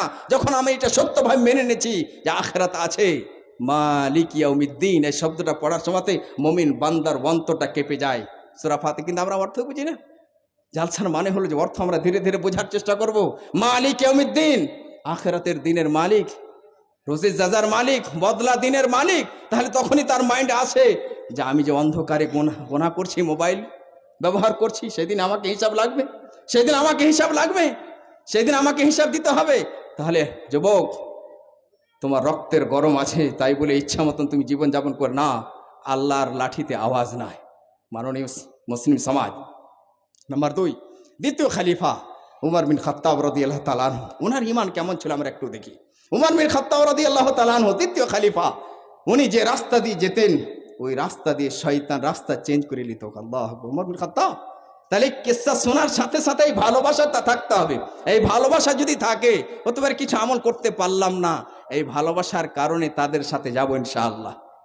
কিন্তু এই যে উল্টা পাল্টা কথা, হেসে নিলাম, মজা নিলাম, বলে কি হলো, মনে মজা, খুব মজা লাগলো। আমরা মজা নিব কোথাকার? আখিরাতে। আখিরাতে অনেক মজার জিনিস আছে সেখানে। উমর বিন খাত্তাব রাদিয়াল্লাহু তাআলা আনহু খানা কাবার তাওয়াফ করছেন, সেই বুখারীর হাদিস। খানা কাবার তাওয়াফ করতে করতে হাজরে আসওয়াদ, জান্নাতের পাথর, কালো পাথর, সেই জায়গাতে দাঁড়িয়ে গেছেন। পাথরকে সম্বোধন করে বলছেন উমর বিন খাত্তাব রাদিয়াল্লাহু তাআলা আনহু, ইন্নী আ'লামু আন্নাকা হাজার লা তাদুর ওয়া লা তানফা। এই পাথর, আমি ভালোভাবে জানি তুমি একটা পাথর, আমি ভালোভাবে এই কথাটা জানি তুমি একটা পাথর, কাউরি ক্ষতি করতে পারো না, কাউরি উপকার করতে পারো না। ওয়াল্লাহি লাউলা রাআইতু রাসূলুল্লাহি সাল্লাল্লাহু আলাইহি সাল্লাম ইউকাব্বিলু কামা কাব্বালতুকা আবাদা, আল্লাহর কসম খেয়ে বলছি, যদি আমি নবী সাল্লাল্লাহু আলাইহি সাল্লামকে তোমাকে বুসা চুম্বন দিতে না দেখতাম, আমি কোনোদিন তোমাকে চুম্বন দিতাম না। উমর বিন খাত্তাব ঈমান, এই পাথর আমি যে তোমাকে চুম্বন দিচ্ছি এই কারণে নয় যে তোমার মধ্যে কিছু লাভ আছে ক্ষতি আছে। নবী সাল্লাল্লাহু আলাইহি সাল্লাম তোমাকে চুম্বন দিতেন, তার কারণে আমি চুম্বন দিই। ইমান, এই ইমান আমাদের মধ্যে হতে হবে। যে বলো না এই মাহফিলে সেই কথাটাই হবে যেটা আমার নবী সাল্লাল্লাহু আলাইহি সাল্লাম বলেছেন। এই জায়গাতে ওই গজলটাই হবে যেটা নবী সাল্লাল্লাহু আলাইহি সাল্লাম পছন্দ করেছেন। এই জায়গাতে কোরআনের কথা হবে, হাদিসের কথা হবে, আবু বকর সিদ্দিক রাদিয়াল্লাহু তাআলা ইমানের কথা হবে, তাদের কথা হবে, নবী সাল্লাল্লাহু আলাইহি সাল্লাম উপদেশের কথা হবে। আর ভালো ভালো কথা হবে। অন্য কথা থাকতে গেলে সেখানে বাধা আসবে যে না এই কথা আমি করতে পারি না, কারণ নবী সাল্লাল্লাহু আলাইহি সাল্লাম করেননি এই কথা। নবী সাল্লাল্লাহু আলাইহি সাল্লাম সুদ আজকে আমাদের সমাজে অহরহ কিছু লোককে বলা হয় যে এই সুদ কেন করছেন আপনি? ওই মৌলানা এমন জমানাতে আছি সুদ থেকে মারতে পারবেন, সুদ না করলে কেমন করে চলবে? 3 লাখ টাকা দিতে গেলে 5 বছর পর 10 লাখ টাকা বসে বসে খাবো। নাউজুবিল্লাহ। হে মুসলমান, তুমি গাফিল মুসলমান, বুঝতে পারো না কখন যখন তুমি অসুখে পড়ে যাবে সন্তানেরাও ছেড়ে দিবে। সন্তানেরা বলবো আর পারি না, স্ত্রী বলবো আমি আর পারি না। আসল হেফাজত করনেওয়ালা আল্লাহ, ওহু আরহামুর রাহিমিন, সবচেয়ে বড় দয়ালু আল্লাহ। ওই মালিক আমাদের হেফাজতের মালিক। কার যে কোথায় মরণ হবে কেউ জানি না। প্রথম গোসল কে দিয়েছিল আমাকে জানি না, শেষ গোসল যে কে দিবে সেটাও জানি না। আল্লাহ ইমানের পথে দুনিয়া থেকে বিদায় দিও। সবাই দোয়া করবেন আল্লাহর কাছে। এই মাহফিলে দোয়া করে যে আল্লাহ এই মাহফিলে কিছুক্ষণ থাকলাম শুধুমাত্র তোমার সন্তুষ্টের জন্য। এই দুনিয়া থেকে যখন বিদায় হব ইমানের সাথে যেন বিদায় হতে পারি, সুন্দরভাবে মুমিনের হাতে গোসল নিয়ে যেন বিদায় হতে পারি। উমর বিন খাত্তাব বলছি আমি তোমাকে চুম্বন দিতে, নবী সাল্লাল্লাহু আলাইহি সাল্লাম চুম্বন দিয়েছে তাই বলে আমি তোমাকে চুম্বন দিচ্ছি। তা আজকে যুবককে যে বলা হয় সুদ, বলছে সুদ ছাড়া যায় নাকি? সুদ এত বড় গুনাহ, এত বড় গুনাহ, এত বড় গুনাহ যে আল্লাহ তাআলা যে ভঙ্গিমাতে, যে কঠোর ভাবে আল্লাহ কোরআন মাজিদের মধ্যে বলেছেন, শিরকের পরে মনে হয় অন্য কোন গুনার ব্যাপারে এত কঠোর ভাবে আল্লাহ তাআলা বলেননি। আল্লাহ তাআলা বলছেন ওয়া ইন লাম তাফআলু ফাদানু বিহারবিন মিনাল্লাহি ওয়া রাসূলি, যদি তোমরা সুদ না ছেড়ে দাও তোমরা এলান করে দাও, ঘোষণা করে দাও আল্লাহ এবং তার রাসূল সাল্লাল্লাহু আলাইহি সাল্লামের সাথে যুদ্ধ করার জন্য। আল্লাহর সাথে কেউ যুদ্ধ করতে পারবে? তার মানে ধ্বংস, বরবাদ। তার মানে যদি না ছাড়ো প্রস্তুত হয়ে যাও ধ্বংসের জন্য, প্রস্তুত হয়ে যাও হালাক হয়ে যাওয়ার জন্য, শেষ হওয়ার জন্য। এই কথাটা আমরা সবাই জানি, সবাই মেনে নিয়েছি, কিন্তু আমলে পরিণত করতে পারিনি। যে আমার সৃষ্টিকর্তা কে? আল্লাহ। আমার ভাগ্যে যতটা খাবার লেখা আছে, যতটা দানা লেখা আছে, এবং যেখানে যেখানে লেখা আছে, যতক্ষণ পর্যন্ত ওই খানাটা শেষ না হবে এই দুনিয়া থেকে বিদায় হব না। এটাই সত্য। যখন এটাই সত্য তাহলে কেন ডানে বাঁয়ে যাওয়ার চেষ্টা করব? হালাল পদ্ধতিতে কামান, আল্লাহর পক্ষ থেকে বরকত আসে, মনে শান্তি পায়, মনের জগতে শান্তি পাওয়া যায়। মাননীয় মুসলিম সমাজ, আর একটা ঘটনা, আব্দুর রহমান বিন আউফ, আব্দুর রহমান বিন আউফ রাদিয়াল্লাহু তাআলা আনহু, আব্দুর রহমান বিন আউফ রাদিয়াল্লাহু তাআলা আনহু ওই 10 জন সাহাবাদের মধ্যে একজন ছিলেন যিনাদেরকে একই বৈঠকে জান্নাতের খোঁজখবরি শুনিয়ে দেওয়া হয়েছিল। জান্নাতি সাহাবী আব্দুর রহমান বিন আউফ, সমস্ত সাহাবা জান্নাতি, কিন্তু এই একই বৈঠকে একই মজলিসে 10 জনের ব্যাপারে নবী সাল্লাল্লাহু আলাইহি ওয়াসাল্লাম বলেছিলেন আবু বকর ফিল জান্নাহ, উমর ফিল জান্নাহ, উসমান ফিল জান্নাহ, আলী ফিল জান্নাহ, এই করে 10 জনের নাম নিয়েছিলেন। তার মধ্যে ছিলেন আব্দুর রহমান বিন আউফ রাদিয়াল্লাহু তাআলা আনহু। উনি বলছেন বদরের যুদ্ধের সময়তে, 2য় হিজরিতে বদরের যুদ্ধ হয়। উনি বলছেন যে যুদ্ধের ময়দান আমি লাইনে দাঁড়িয়ে আছি, সাফ কাতারে দাঁড়িয়ে আছি, হঠাৎ করে নবযুবক দেখছি দুটা, এক যুবক আমার ডান দিকে দাঁড়িয়ে গেছে, এক যুবক বাম দিকে দাঁড়িয়ে গেছে, আর আমাকে কানে কানে তারা বলছে। হঠাৎ করে যখন দাঁড়িয়ে গেছে আব্দুর রহমান আউফ রাদিয়াল্লাহু বলছেন যে আমি ভয় খেয়ে গেছি, যে মনে হয় আমাদের দলের মধ্যে থেকে নয়, মুসলমানদের মধ্যে থেকে নয়, কাফিরদের কাছ থেকে এসে হঠাৎ করে এই যুবক, নবযুবক দুদিকে দাঁড়িয়ে গেছে, ডান দিকে আর বাম দিকে। আর যে ডান দিকে আছে আস্তে আস্তে ধীরে ধীরে কানে কানে সেই যুবক, নবযুবক বলছে আব্দুর রহমান বিন আউফকে, ইয়া আম্মে, এই চাচা যান, আরেনি আবু জাহাল, এই চাচা যান আপনি আমাকে আবু জাহাল কোথায় দেখান। একদম আস্তে আস্তে বলছেন যাতে করে দ্বিতীয় জন না শুনতে পায়।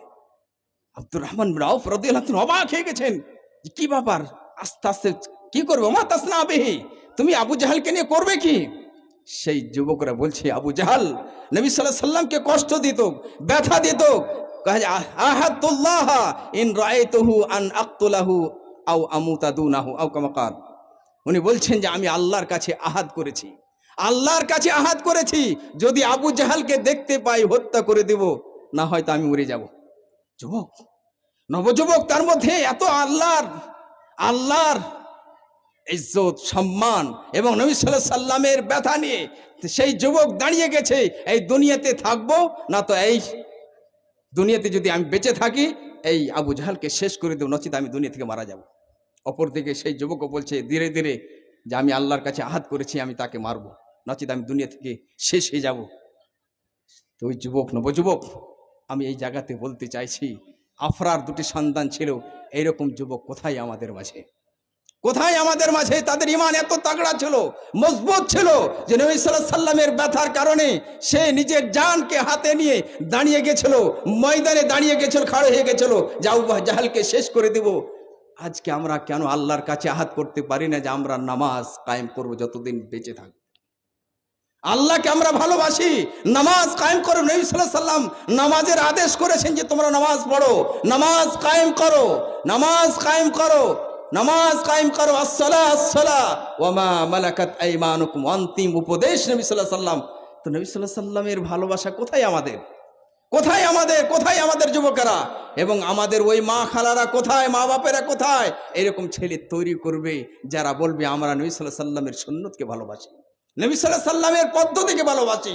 নবী সাল্লাল্লাহু আলাইহি সাল্লামের পদ্ধতি মানতে গিয়ে যদি জান চলে যায় তাতেও রাজি আছি, কিন্তু নবী সাল্লাল্লাহু আলাইহি সাল্লামের পদ্ধতি ছাড়তে রাজি নয়, রাজি নয়। সুদ ছেড়ে দিব, ফ্রি ফায়ার, হার্স, জুয়া সব আমরা ছেড়ে দেব, শুধুমাত্র আল্লাহকে সন্তুষ্ট করার জন্য আমরা নবী সাল্লাল্লাহু আলাইহি সাল্লামকে ভালোবাসি। এরকম যুবকের দরকার আজকে। আমরা তাবলীগী জালসাতে, কোন জালসাতে আমরা মেলা হতে দেব না। কিছু লোক বলছে মৌলানা মানে না, নাউজুবিল্লাহ, মানে না। উমর বিন খাত্তাবের রাদিয়াল্লাহু তাআলার মতো মজবুত হতে হবে, হিকমতের সাথে, কৌশলের সাথে, বুদ্ধির সাথে মানতে হবে যে না এই কাজ করতে পারি না, এটা নবী সাল্লাল্লাহু আলাইহি সাল্লামের পদ্ধতি নয়। আমরা নবী সাল্লাল্লাহু আলাইহি সাল্লামের পদ্ধতি চাই, সেই পথে আমরা চলতে চাই, সেই পথে চলতে গিয়ে যদি জানও চলে যায় রাজি আছি। কোথায় আজকে আমাদের ওই যুবকেরা? তৈরি হতে হবে, আমাদের ঈমান তাদের মতো মজবুত হতে হবে। তারা আমাদের জন্য আয়না। আল্লাহ তাআলা কোরআন মাজিদের মধ্যে বলেছেন যে তোমাদের জন্য তারা আয়না।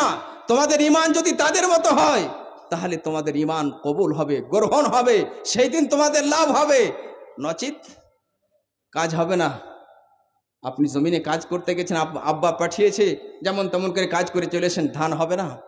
ওই পদ্ধতিতে কাজ করতে হবে যে পদ্ধতি আল্লাহ তাআলা বলে দিয়েছেন, নবী সাল্লাল্লাহু আলাইহি সাল্লাম বলে দিয়েছেন। সাহাবায়ে কেরাম আমাদের জন্য আইডিয়াল নমুনা। তাদেরকে সামনে রেখে তাদের মতো চলার চেষ্টা করতে হবে।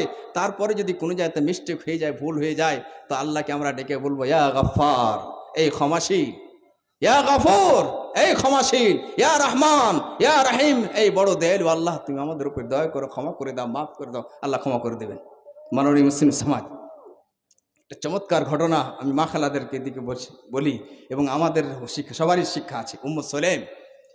উম্মে সুলাইম রাদিয়াল্লাহু আনহা, একদিনকার ঘটনা, সেই বুখারীর হাদিস, সব সমস্ত সেই বুখারীর হাদিস।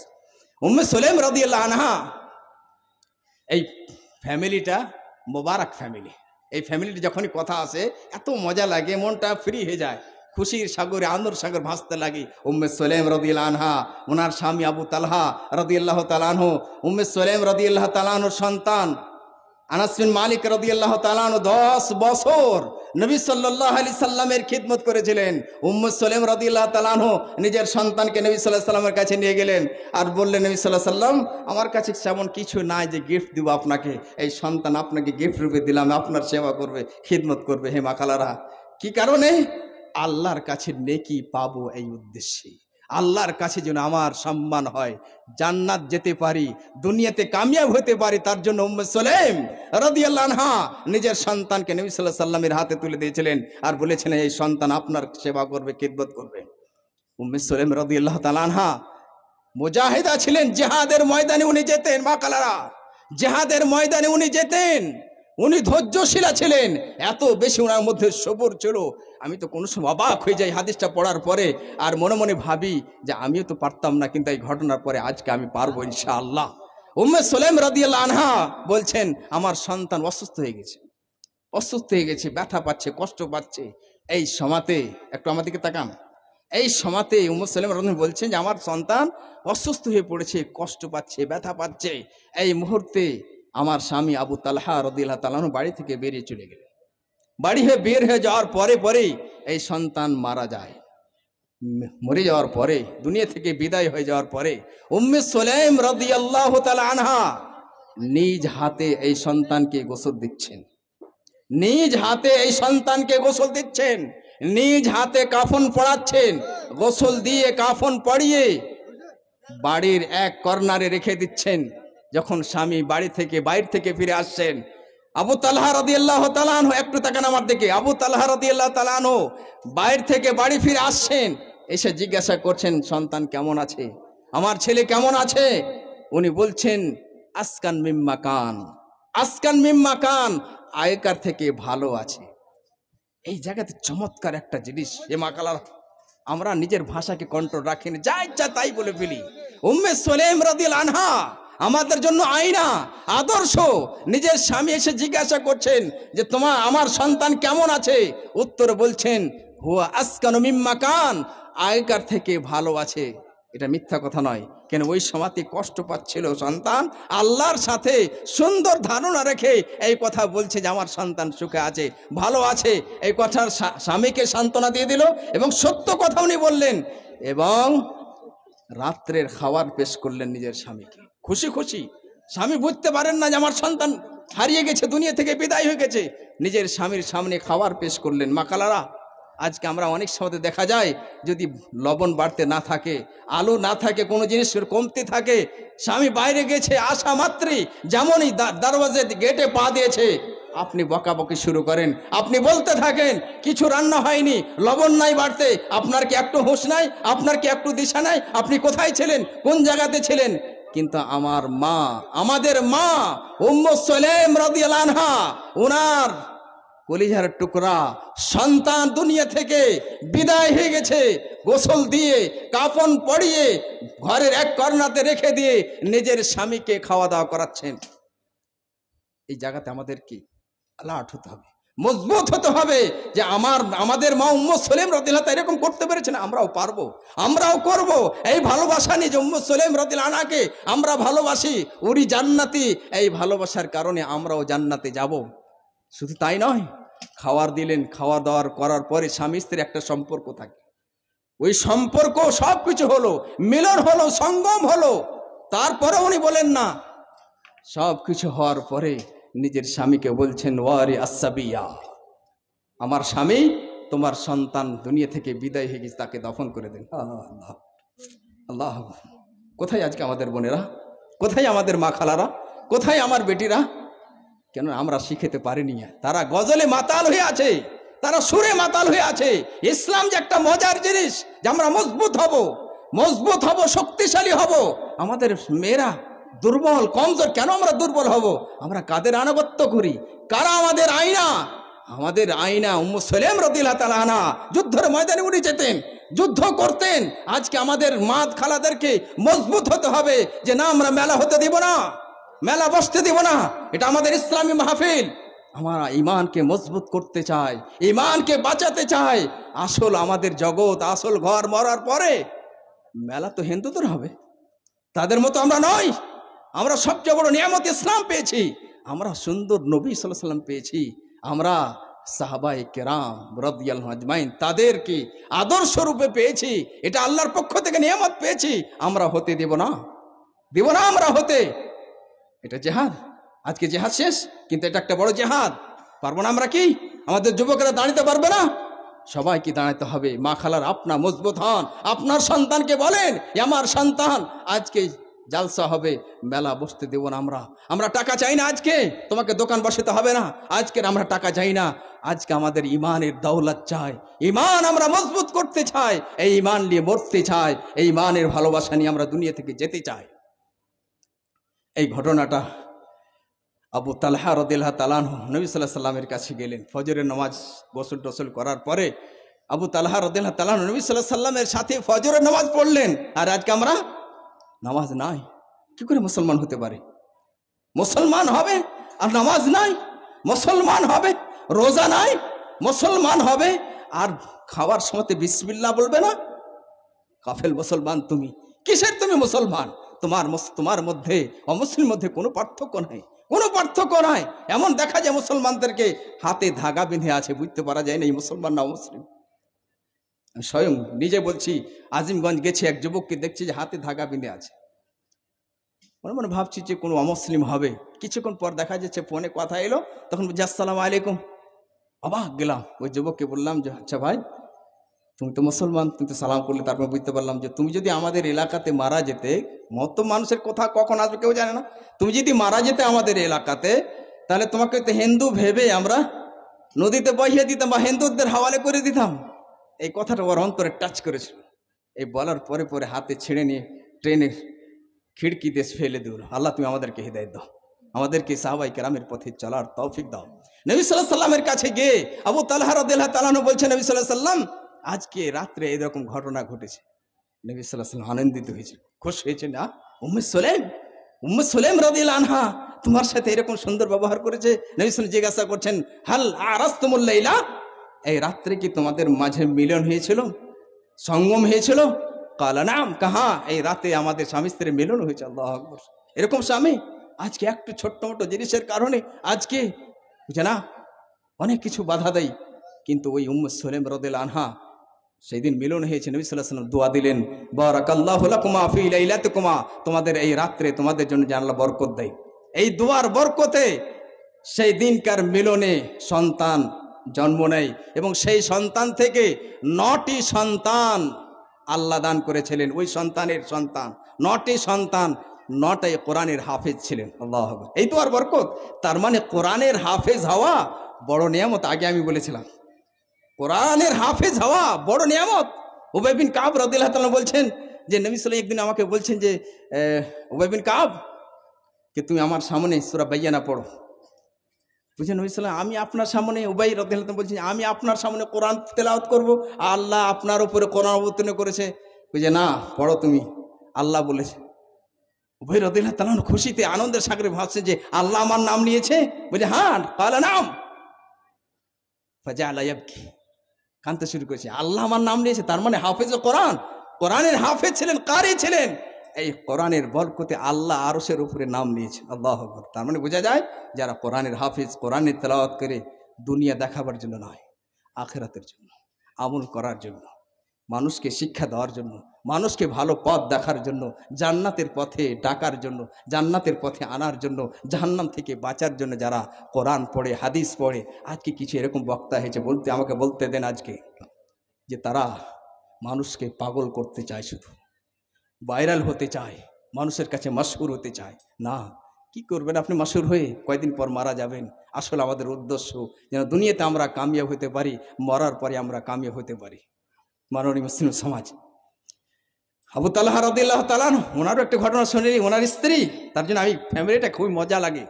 আনাস রাদিয়াল্লাহু তাআলা, আনাস বিন মালিক রাদিয়াল্লাহু তাআলা, ওনার সন্তান উম্মে সুলাইমের সন্তান আবু তালহা রাদিয়াল্লাহু তাআলা, ওনার ঈমান কত তাগড়া ছিল, মজবুত ছিল ঈমান। আজকে আমার ঈমান এক তুলনা করবে। কোরআন মাজিদের মধ্যে আয়াত অবতীর্ণ হয়েছে, লান তানালুল বিররা হাত্তা তুনফিকু মিম্মা তুহিব্বুন, লান তানালুল বিররা হাত্তা তুনফিকু মিম্মা তুহিব্বুন।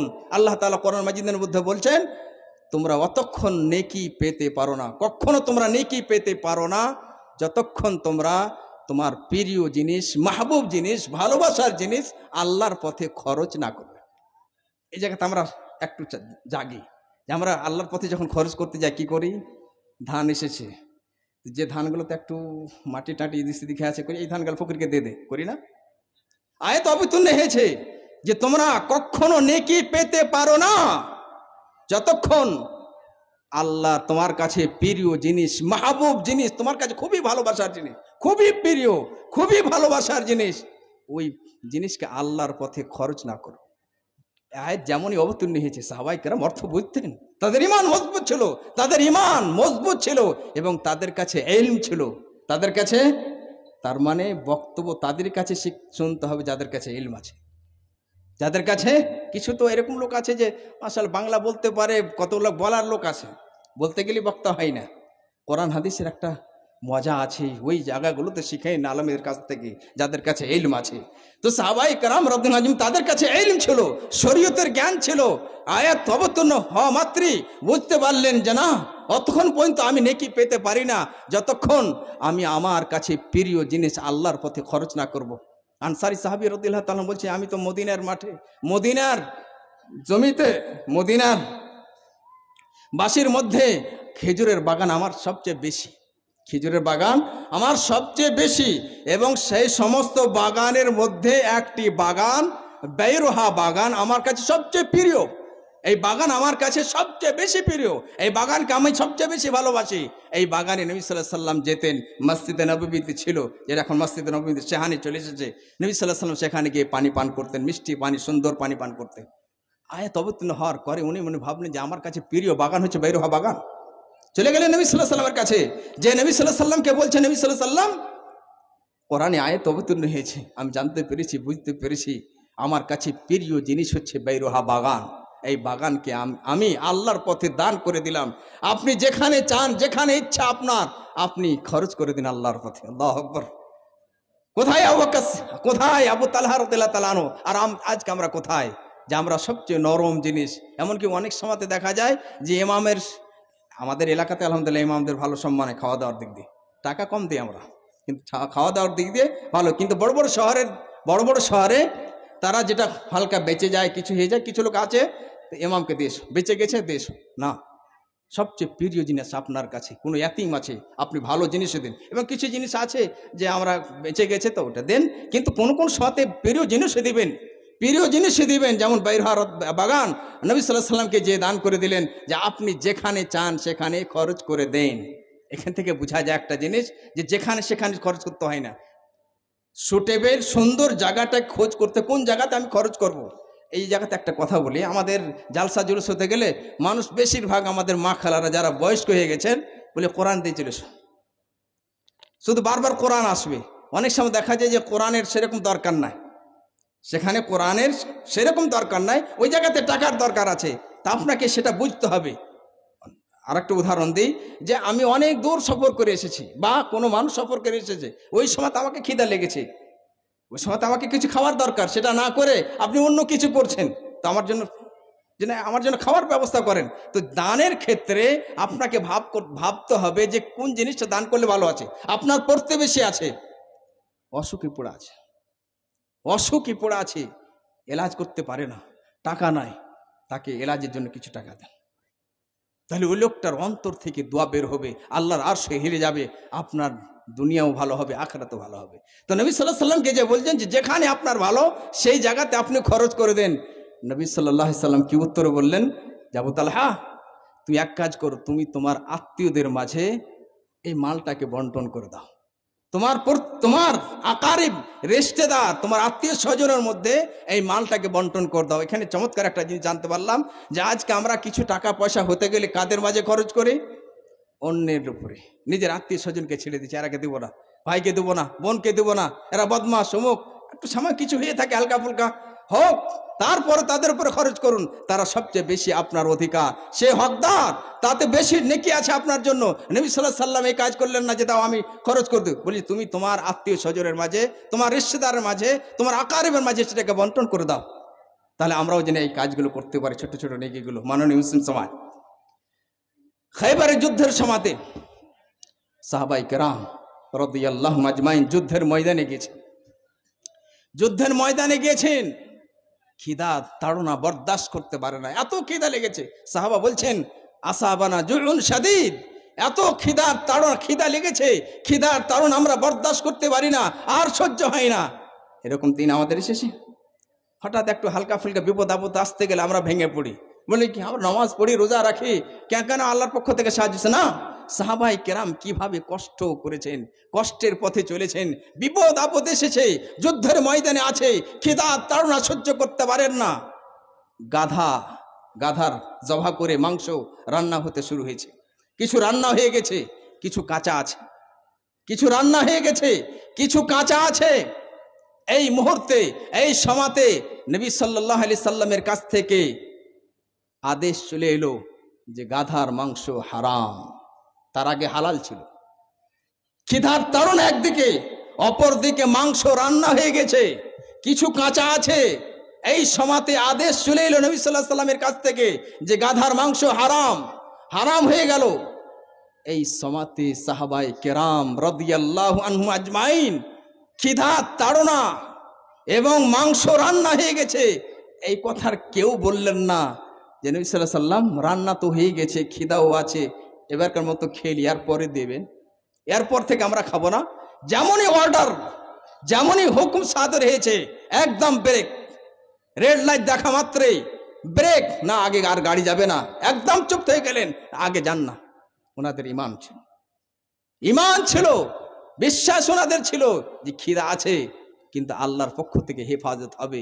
কিন্তু এখন আদেশ চলেছে রান্না বন্ধ, সেই মাংস খেতে হবে না, হাঁড়িগুলোকে সব উল্টে ফেলে দিলেন। নবী সাল্লাল্লাহু বললেন ভেঙে দাও, কিন্তু সাহাবা বলে এতটা বলেছিলেন নবী সাল্লাল্লাহু আলাইহি সাল্লাম যদি উল্টে দিই না ভেঙে, তো নবী শুনে হ্যাঁ ঠিক আছে উল্টে দাও। কেমন ইমান ছিল তাদের। আর আজকে আমরা বিড়ি ছাড়তে পারি না, সিগারেট ছাড়তে পারি না। কিছু আমাদের বয়স্ক বাবাজিরা আছে, তাম্বাকু মসজিদে নামাজ পড়তে যায়, দাড়ি বড় বড় দাড়ি, আলহামদুলিল্লাহ খুব ভালো জিনিস। তাম্বাকু হারাম, তাম্বাকু হারাম, নেশা আছে তাতে, নেশা তাতে আছে, অল্প হোক কম হোক বেশি হোক হারাম। যেমন সাহাবায়ে কেরাম রাদিয়াল্লাহু আজমাইন ত্যাগ করে দিয়েছিলেন, ছেড়ে দিয়েছিলেন যে না আমরা নেশা করতে পারি না। এই জায়গাতে মহিলাদেরকে, আম্মা খালাদেরকে বলি বেড়ি বাঁধেন, ভয় লাগে বলতে, কিন্তু আমি তো ইমান, যেমন আমি নিজে বাঁচার চেষ্টা করি, আল্লাহ তুমি আমার হেফাজত করো, এবং সমস্ত মুসলমানদেরকে আমি ভালোবাসি, মা খালাদেরকে ভালোবাসি। এই জায়গাতে যখন বলি যে বেড়ি বাঁধা, ঠিক লাগে না, ঠিক লাগে না। লকডাউনে কষ্টতে ছিলাম একটু, কিন্তু অনেক শিক্ষা পেয়েছিলাম। কিছু লোক এসে বললো মাওলানা বেতনও তো বন্ধ, আপনার ছোট ছোট মেয়ে আছে, তো বেড়ি বাঁধন। আমার মুখ থেকে একটা শব্দ বের হয়েছিল, মরে যাব, দুনিয়া থেকে চলে যাব, এটা আমি বরদাস্ত করতে পারবো, কিন্তু বেড়ি আমার বাড়িতে আসবে না। কেন আমি জানি না খেয়ে আমি মরে যাব না, যতটা দানা আছে আমার পক্ষে। তাহলে এই ইমান মজবুত হতে হবে। আপনি বলবেন তাহলে মাওলানা কি খাবো, এই জায়গাতে আমি উত্তর দিতে পারবো না। তাহলে এই সাহাবাদের মতন ইমান হতে হবে। তো ওনাদের কেমন ইমান ছিল, খিদার তাড়না বরদাস্ত করতে পারেন না। সেই বুখারীর হাদিস, আসাবানা জুউন শাদীদ, কঠিন ভোগ লেগেছে, খিদার তাড়না বরদাস্ত করা যায় না, গোশত রান্না হয়ে গেছে, সুন্দরভাবে সব কিছু হয়ে গেছে, নিষেধ বাস খালাস, অ্যালার্ট মজবুত, না আর করবো না। তাহলে এই জায়গাতে আল্লাহর পক্ষ থেকে যখন আমরা জানিয়ে নিলাম যে তাম্বাকু নিষেধ, একদম বেঁচে যেতে হবে, না আমরা করবো না, বিড়ি করবো না, সুদ খাবো না। যুবকেরাকে পারাই জানে জুয়া, আজকে মোবাইলের জামানাতে জুয়া এত বেশি হয়ে গেছে, ফ্রি ফায়ার আর কি কি ফায়ার, আমি তো নামই জানি না। কিন্তু আসলে আসতে হবে এই সাহাবাদের পথে, এটাই পথ, এটাই পথ, অন্য কোনো পথ নাই। কোনো ছাত্র যদি আপনাদের এলাকাতে কোনো মানে পরীক্ষাতে ভালো নম্বর নিয়েছে, একদম সুন্দর মার্ক, সবাই বলে না, বা মা বাবা বলে এই ছেলেটাকে আইডিয়াল বানাও, এর মতো তোমাকে পড়তে হবে, আর কাছে নোট গালে নিয়ে নোট গালে নিয়েছো, তোমাকে করতে হবে। এই দুনিয়ার বুকে নবীদের পরে উত্তম ব্যক্তি, উত্তম টিম, উত্তম দল হচ্ছে সাহাবা, উত্তম দল সাহাবা রাদিয়াল্লাহু আনহুম ওয়া রাদওয়ান। আল্লাহ তাদের উপরে সন্তুষ্ট হয়ে গেছে এবং তারা আল্লাহর উপরে সন্তুষ্ট হয়ে গেছে, তারা আমাদের জন্য আদর্শ। তারা যখন এরকম করতে পারে, আমরা কি বিড়ি ছাড়তে পারি না? ছেড়ে দেবো? না খেয়ে আল্লাহ মারবে না, অন্য কোনো পথ আল্লাহ দেবে। বুদ্ধি খুঁজেন যে কোন পথ যাব। আমি আমার মেয়েকে সেলাই মেশিন কিনে দিলাম, সবাইকে শিখবো, আমরা সবাই শিখবো, আর অনেক কিছু আছে, কিন্তু বিড়ি ত্যাগ করতে হবে। এতে কি লাভ আছে? বেপর্দা থেকে বাঁচবো না, বেপর্দা থেকে বাঁচবো না, আমরা বাঁচবো। দ্বিতীয় হলো যে ছেলেদের ভালো হেফাজত করতে পারবো, আমরা ছেলেদের ভালো শিক্ষা দিতে পারবো, ছেলেদেরকে সূরা ফাতিহা শিখাতে পারবো। আজকে বেড়ির চক্করে ছোট ছোট ছেলেদেরকে মোবাইল থামিয়ে দিলাম, যে মোবাইল লেখ। আগেকার মা খালারা কি ছেলেদেরকে চুপাইতেন না? তারা কি তারবিয়ত দিতেন না? মোবাইল তখন তো ছিল না, আজকে মোবাইল হাতে দিয়ে দিলেন, আপনি তার জীবনটাকে ধ্বংস করলেন এবং আপনার নিজের জীবনটাকে ধ্বংস করলেন। তাহলে তাদের ঈমান, এই ঘটনাগুলো শুধু একদিনকার জন্য নয়। আজকে যে আমি আপনার সামনে পেশ করছি, আমি নিজেও বারবার পড়তে চাই, বারবার পড়তে ভালোবাসি, যাতে করে ঈমানকে মজবুত করতে পারি। হঠাৎ করে না পড়ে পড়ে দুর্বল হয়ে যায়, তখন দুনিয়ার বাহাওয়ে বইতে লাগে, দুনিয়ার দিকে যখন চলতে লাগে, সবাইকে বারবার এই ঘটনাগুলো আমাদেরকে পড়তে হবে যে ওনারা খিদার তাড়নার পরেও যেমনই বাধা, কেন আমরা খাবো না। আর একটা ঘটনা আমরা শুনি, আনাস বিন মালিক রাদিয়াল্লাহু তাআলা আনহু, যে সুন্দর পরিবার, আনাস বিন মালিক রাদিয়াল্লাহু তাআলা আনহু বলছেন যে একদিন, সহিহ বুখারীর হাদিস, সমস্ত যত হাদিস বললাম সব সহিহ বুখারীর হাদিস, সহিহ মুসলিমের হাদিস।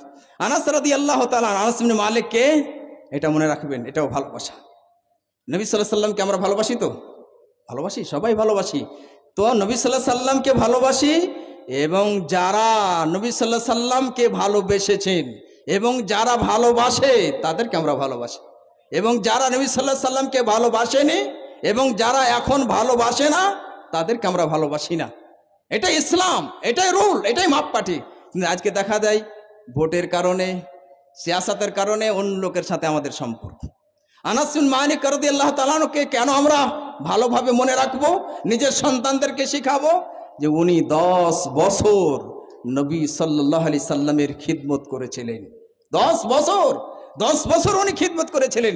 তার জন্য আমরা সেই সাহাবীকে আমরাও ভালোবাসি, আর এই ভালোবাসা নিয়ে আমরা ওই সাহাবীর সাথে জান্নাতে যাব ইনশাআল্লাহ। আনাস বিন মালিক রাদিয়াল্লাহু তাআলা বলছেন যে একদিন, তখন সারা মদ হারাম হয়নি, একদিন কি করলাম, আবু তালহা রাদিয়াল্লাহু তাআলা আনহুর বাড়িতে আমরা মদ পরিবেশন করছি। সবাই বসে আছে, মদ সবাইকে পান করাচ্ছেন, পরিবেশন করছেন। এই মুহূর্তে একটা ধ্বনি ভেসে আসছে, মদ পরিবেশন করছেন, এই সময়তে একটা ধ্বনি কানে ভেসে আসছে, ইন্নাল খামরা কাদ হুররিমাত, ইন্নাল খামরা কাদ হুররিমাত, মদ হারাম করে দেওয়া হয়েছে, মদ হারাম করে দেওয়া হয়েছে। যারা মদ পান করি, জুয়া খেলি, নানা রকমের কি কি মদ আছে, সবাই এই হাদিসটাকে পড়ুন আর চিন্তা করুন। যে আবু আনাস রাদিয়াল্লাহু তাআলা বলছেন, যেমনই আমাদের কানে এই শব্দ, এই ধ্বনি ভেসে এলো, ইন্নাল খামরা কাদ হুররিমাত, মদ হারাম করে দেওয়া হয়েছে, আবু তালহা রাদিয়াল্লাহু তাআলা আনহু বলছেন, কুম ইয়া আনাস ফাহারিক ফাহারাকতুহা, দাঁড়াও আয় আনাস, তুমি এই হাঁড়িগুলো, এই মাটকাগুলোকে বহিয়ে দাও, ফাহারাকতুহা, যেমন বললেন আমিও বহিয়ে দিলাম। এখানে দুটা জিনিস চমৎকারভাবে দেখবেন, যে আবু তালহা রাদিয়াল্লাহু তাআলা আনহু যেমনই কানে এই ধ্বনি এলো, ইন্নাল খামরা কাদ হুররিমাত, মদ হারাম করে দেওয়া হয়েছে, মদ হারাম করে দেওয়া হয়েছে, আবু তালহা রাদিয়াল্লাহু তাআলা আনহু একটুকু তার মাইন্ড এই কথাটা এলো না, একটু জিজ্ঞাসা করি তো, তাহকিক তো করি যে এই ঘটনাটা সত্য না মিথ্যা। কে জানি একজন বলছে, হতে পারে না, নাই পান করি পরে দেখা যাবে, এই কথা বলেননি। যেমন অর্ডার, যেমনই আদেশ পেয়ে গেছে, তা বলছে ইয়া আনাস কুম, এ আনাস দাঁড়িয়ে যাও।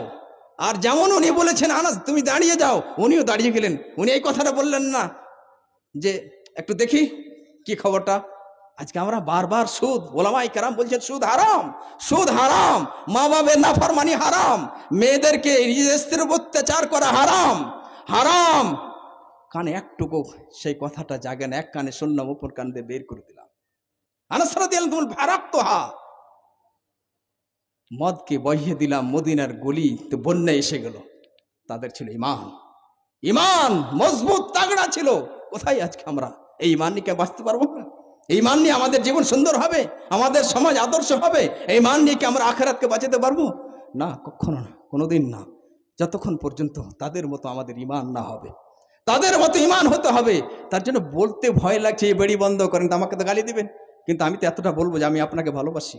হে যুবক, আমি তোমাকে ভালোবাসি, হে যুবক তোমাকে ভালোবাসি, হে মা খালা আমি আপনাদেরকে ভালোবাসি, এই ইসলামের দিকে টানতে চাইছি, এই সাহাবায়ে কেরামের দিকে চাইছি। আমি আমার দিকে টানতে বলি না, আমি আমার দিকে বলি না। আবু বকর সিদ্দিক রাদিয়াল্লাহু তাআলা আনহুর পথে আমাদেরকে চলতে হবে, ওমর বিন খাত্তাব রাদিয়াল্লাহু তাআলা আনহুর পথে চলতে হবে, এবং তাদের জীবনী পড়তে হবে, আমাদেরকে পড়তে হবে, জানতে হবে। কিন্তু আজকে মসজিদে প্রোগ্রাম করেন, ওলামায়ে কেরামকে ডাকেন, 8 ঘন্টার প্রোগ্রাম, এই যে লম্বা লম্বা প্রোগ্রাম, কোনো লাভ নেই। এত লম্বা প্রোগ্রামে লাভ নাই। ঠিক আছে, একবার বছর একবার 2-3টা ওলামা রেখে নিলেন, লাভ আছে। তাহলে আমাদের এই প্রোগ্রাম করতে গো সেই পদ্ধতিকে সামনে রাখতে হবে। তারা কি প্রোগ্রাম করতেন না? তারা কি ইমানের তাদের চিন্তা ছিল না? তাদের তো অনেক বেশি। তারা তো ইমানকে বাঁচাতে গিয়ে অনেক প্রশ্ন করতেন নবী সাল্লাল্লাহু আলাইহি সাল্লামকে, নবী সাল্লাল্লাহু কিভাবে আমরা জান্নাত যাব, নবী সাল্লাল্লাহু আলাইহি সাল্লাম কোনটা সবচেয়ে বড় গুনাহ জিজ্ঞাসা করতেন। এক সাহাবী রাদিয়াল্লাহু তাআলা আনহু আব্দুল্লাহ ইবনে মাসউদ রাদিয়াল্লাহু, কেমন চিন্তা ভাবনা, ইমান কত মজবুত, কি ইমানকে বাঁচাতে গিয়ে প্রশ্ন করছেন আব্দুল্লাহ ইবনে মাসউদ রাদিয়াল্লাহু তাআলা আনহু, আইয়ু যামবি আযম। আব্দুল্লাহ ইবনে মাসউদ রাদিয়াল্লাহু তাআলা আনহু কোরআনের মুফাসসির, কোরআনের আয়াতের ব্যাপারে আয়াত কোথায় অবতীর্ণ হয়েছে, কার ব্যাপারে অবতীর্ণ হয়েছে, কোন জায়গাতে অবতীর্ণ হয়েছে, সব কিছু আব্দুল্লাহ বিন মাসউদ রাদিয়াল্লাহু তাআলা আনহু জানতেন। উনি বলছেন যে আমি নবী সাল্লাল্লাহু আলাইহি সাল্লামকে একটা প্রশ্ন করলাম যে আইয়ু যামবি আযম, সবচেয়ে বড় গুনাহ কি, সবচেয়ে বড় পাপ, ওই পাপের নাম কি বলে দেন নবী সাল্লাল্লাহু আলাইহি সাল্লাম। তারা জান্নাতের লোভী ছিলেন, গুনাহ থেকে বাঁচতে চাইছেন। আজকে আমরা শুনতে চাই শুধু কানে, বাধা দিতে গেলে মল্লা পাল্লায় মেলা করতে, মানে মেলা না হলে জালসা হয় নাকি? না, হবে ইনশাল্লাহ। যুবকরা জেগেছে এখন, এবং আমার মা খালারা, আমার বাবাজিরাও জেগেছে, তাদের কানে এখন মজা আসতে লেগেছে যে না, আমরা এই ধরনের চাই না, আমরা সঠিক সুন্দর, আমরা পিওর দুধ চাই, সুন্দর খাঁটি ইসলাম চাই, যেমন সাহাবাই কেরামের জামানাতে ছিল। তা আব্দুল্লাহ ইবনে মাসউদ রাদিয়াল্লাহু তাআলা বলছে, আইয়ু যামবি আদম, সবচেয়ে বড় গুনাহ, সবচেয়ে বড় পাপ কি একটু বলে দেন। নবী সাল্লাল্লাহু আলাইহি ওয়াসাল্লাম কি বললেন? আমরা কোনোদিন জিজ্ঞাসা করেছি মৌলানা কোনটা সবচেয়ে বেশি পাপ বাঁচতে গেলে, যে যাতে বাঁচতে পারি? তেজারত করতে গিয়ে ধোকা, মিথ্যা কথা, ধোকা দিচ্ছি, আর সে মনে মনে ভাবছে আমি বড় বুদ্ধিমান জ্ঞানী, একদম বেকুব বানিয়ে দিয়েছে।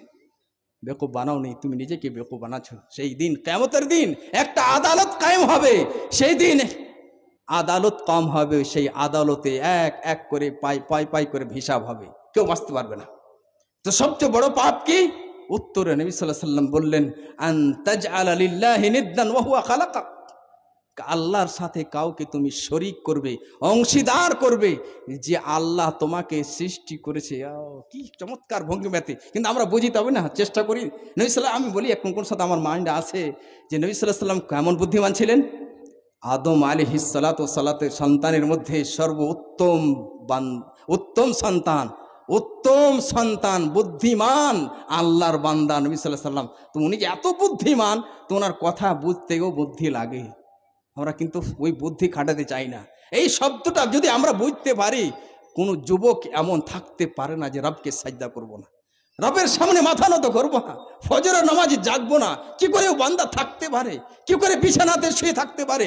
কি করে এক মা বলতে পারে যে মৌলানা আমার ছোট ছোট সন্তান পেশাব করে দেয়, তার জন্য নামাজ পড়তে পারি না? গাফেল তুমি মুসলমান, হে মাকালার, এই কথা কি করে আপনি বলতে পারেন? আপনার কি গ্যারেন্টি আছে মতের? হাদিসের মাঝে শব্দটা দেখেন, নবী সাল্লাল্লাহু কি বলছেন, আনতা জাআলা লিল্লাহি নিদ্দান ওয়া হুয়া খালাকাক, যে তুমি আল্লাহর সাথে কাউকে অংশীদার করবে, যে আল্লাহ তোমাকে সৃষ্টি করেছে। অর্থাৎ যে আল্লাহ তোমাকে সৃষ্টি করেছে, ওই আল্লাহ একাই সৃষ্টি করেছে না তোমাকে, না কেউ অন্য কাউরের হাত আছে তোমাকে সৃষ্টি করাতে? কেউ বলতে পারবে কি? সারা পৃথিবীর মানুষকে যদি এই কথা জিজ্ঞাসা করা হয় যে তোমাকে সৃষ্টি করতে গিয়ে আল্লাহ ছাড়া বা আল্লাহর সাথে সাথে অন্য কাউরের কি হাত আছে? সবাই বলে না, আল্লাহ একাই সৃষ্টি করেছে। যখন একাই আল্লাহ সৃষ্টি করেছে, ওই আল্লাহ একাই ইবাদতের যোগ্য, একাই ইবাদতের যোগ্য। ইবাদত সাজদা শুধুমাত্র তারই নামে হবে, রুকু তারই সামনে হবে, নাজর নিয়াত মানত তারই নামে হবে, ভয় শুধুমাত্র আল্লাহকে দেখে হবে, মানুষকে দেখা নয়। তাওয়াক্কুল ভরসা শুধুমাত্র আল্লাহর উপরে হতে হবে। সন্তান চাইবো শুধুমাত্র আল্লাহর কাছে, সন্তান চাইবো শুধুমাত্র আল্লাহর কাছে, সাহায্য চাইবো শুধুমাত্র আল্লাহর কাছে। ইয়্যাকা না'বুদু ওয়া ইয়্যাকা নাস্তাইন, আল্লাহ তোমারই ইবাদত করি এবং তোমারই কাছে সাহায্য চাই। কিন্তু দেখা যায় যে আমার মা খালার মধ্যে এগুলো কতগুলো জিনিস বেশি, যে সন্তান হয় না, তখন বলছে অমুক জায়গায় যাও তাহলে সন্তান হবে। নাউজুবিল্লাহ, না, কারোর কাছে আমরা যাব না, আল্লাহর কাছে চাইবো। খালিলুল্লাহ ইব্রাহিম আলাইহিস সালাম কার কাছে চেয়েছিলেন? অনেক বয়স হয়ে গেছেন কিন্তু চাইতেছিলেন, হতাশ হননি, বঞ্চিত হননি আল্লাহর রহমত থেকে, যে না আমার রবের কাছে আমি চাইতে থাকবো। চাইলেন, আল্লাহ দিলেন। তার জন্য আমরা আল্লাহর কাছে চাইবো, অন্য কারোর কাছে চাইবো না। যে আল্লাহ আমাদের মালিক, এই কথাটা যখন ভালোভাবে জেনে নেছি, এই মাইকটা যে তৈরি করেছে, এই জিনিসটার মালিক কে হবে? আমি হব না, যে তৈরি করেছে সে মালিক হবে। সবাই বলবেন আপনি, যে মসজিদ, এই যে পানির একটা বোতল, সামান্য একটা ছোট্ট বোতল, একটা কোম্পানি আছে তৈরি করেছে। আমি যদি বলি এই কোম্পানির মালিক আমি, আপনি বলবেন যে পাগল আছে বলবে। এই যে কোম্পানি তৈরি করেছে সে তার মালিক। তাহলে আমাদের সকলকে কে তৈরি করেছেন? এক আধ জায়গাতে কোরআনে নেই, হাদিসে নেই, অনেক জায়গাতে, কিন্তু এই কথাটা আমরা বুঝতেই চাই না। এর নাম হচ্ছে তাওহীদ। তো নবী সাল্লাল্লাহু আলাইহি ওয়াসাল্লাম বললেন, আনতা জাআলা লিল্লাহি নিদ্দান ওয়া হুয়া খালাকাক, কে আল্লাহর সাথে কাউকে তুমি শরীক করবে, যে আল্লাহ তোমাকে একাই সৃষ্টি করেছে। সে সবচেয়ে বড় কেন গুনাহ? আমরা ছোট ছোট উদাহরণ দিয়ে একটু বোঝার চেষ্টা করি। আপনার স্ত্রী, আমার স্ত্রী, ভুল হবে, মানুষ বলতে ভুলের পাত্র, আমারও ভুল হয়, স্ত্রীর ভুল হয়, আপনার স্ত্রীর ভুল হয়। রান্না বান্না করতে গিয়ে কোনো জায়গাতে লবণ বেশি হয়ে গেছে, ঝাল বেশি হয়ে গেছে, আর কিছু হয়ে গেছে, সাময়িক এই ধরনের ভুলগুলো হতে পারে। বা আপনার সন্তানের হেফাজতের দায়িত্ব আপনার স্ত্রীর, আপনি বাড়ির থেকে বাইরে কাজে গেছেন, ছেলে মেয়েদেরকে স্কুলেটা পাঠাতে হবে 8টার সময়তে, কিন্তু সে ঘুমিয়ে থেকে গেছে, এটা মিস্টেক, ভুল। এই ভুলটাকে আপনি ক্ষমা করতে পারেন, মাফ করতে পারেন। যে আজকে লবণ বেশি হয়ে গেছে, রান্নাবান্না একটু খারাপ হয়ে গেছে, এই ভুলটা মাফ করতে পারেন, বরঞ্চ মাফ করা উচিত। মাফ করে দেন, তাদের সাথে কোমল ব্যবহার করেন, নরম ব্যবহার করেন। কিন্তু যদি আপনার স্ত্রী, আমার স্ত্রী, যেটা আমার সাথে ব্যবহার জায়েজ, আমার সাথে সম্পর্ক যেটা জায়েজ, ওই সম্পর্ক অন্য পুরুষের সাথে করে থাকে, কোনো পুরুষ বরদাস্ত করতে পারবে? কখনো পারবে না, এটা ন্যাচারাল। কখনো কোনো পুরুষ বরদাস্ত করতে পারবে না। তো যে আল্লাহ তাআলা আমাদেরকে সৃষ্টি করেছেন, যে আল্লাহ আমাদের মালিক, ওই আল্লাহ আমাদের ইবাদতের যোগ্য, ইবাদতের লায়ক, অন্য কাউকে শরীক করা যাবে না।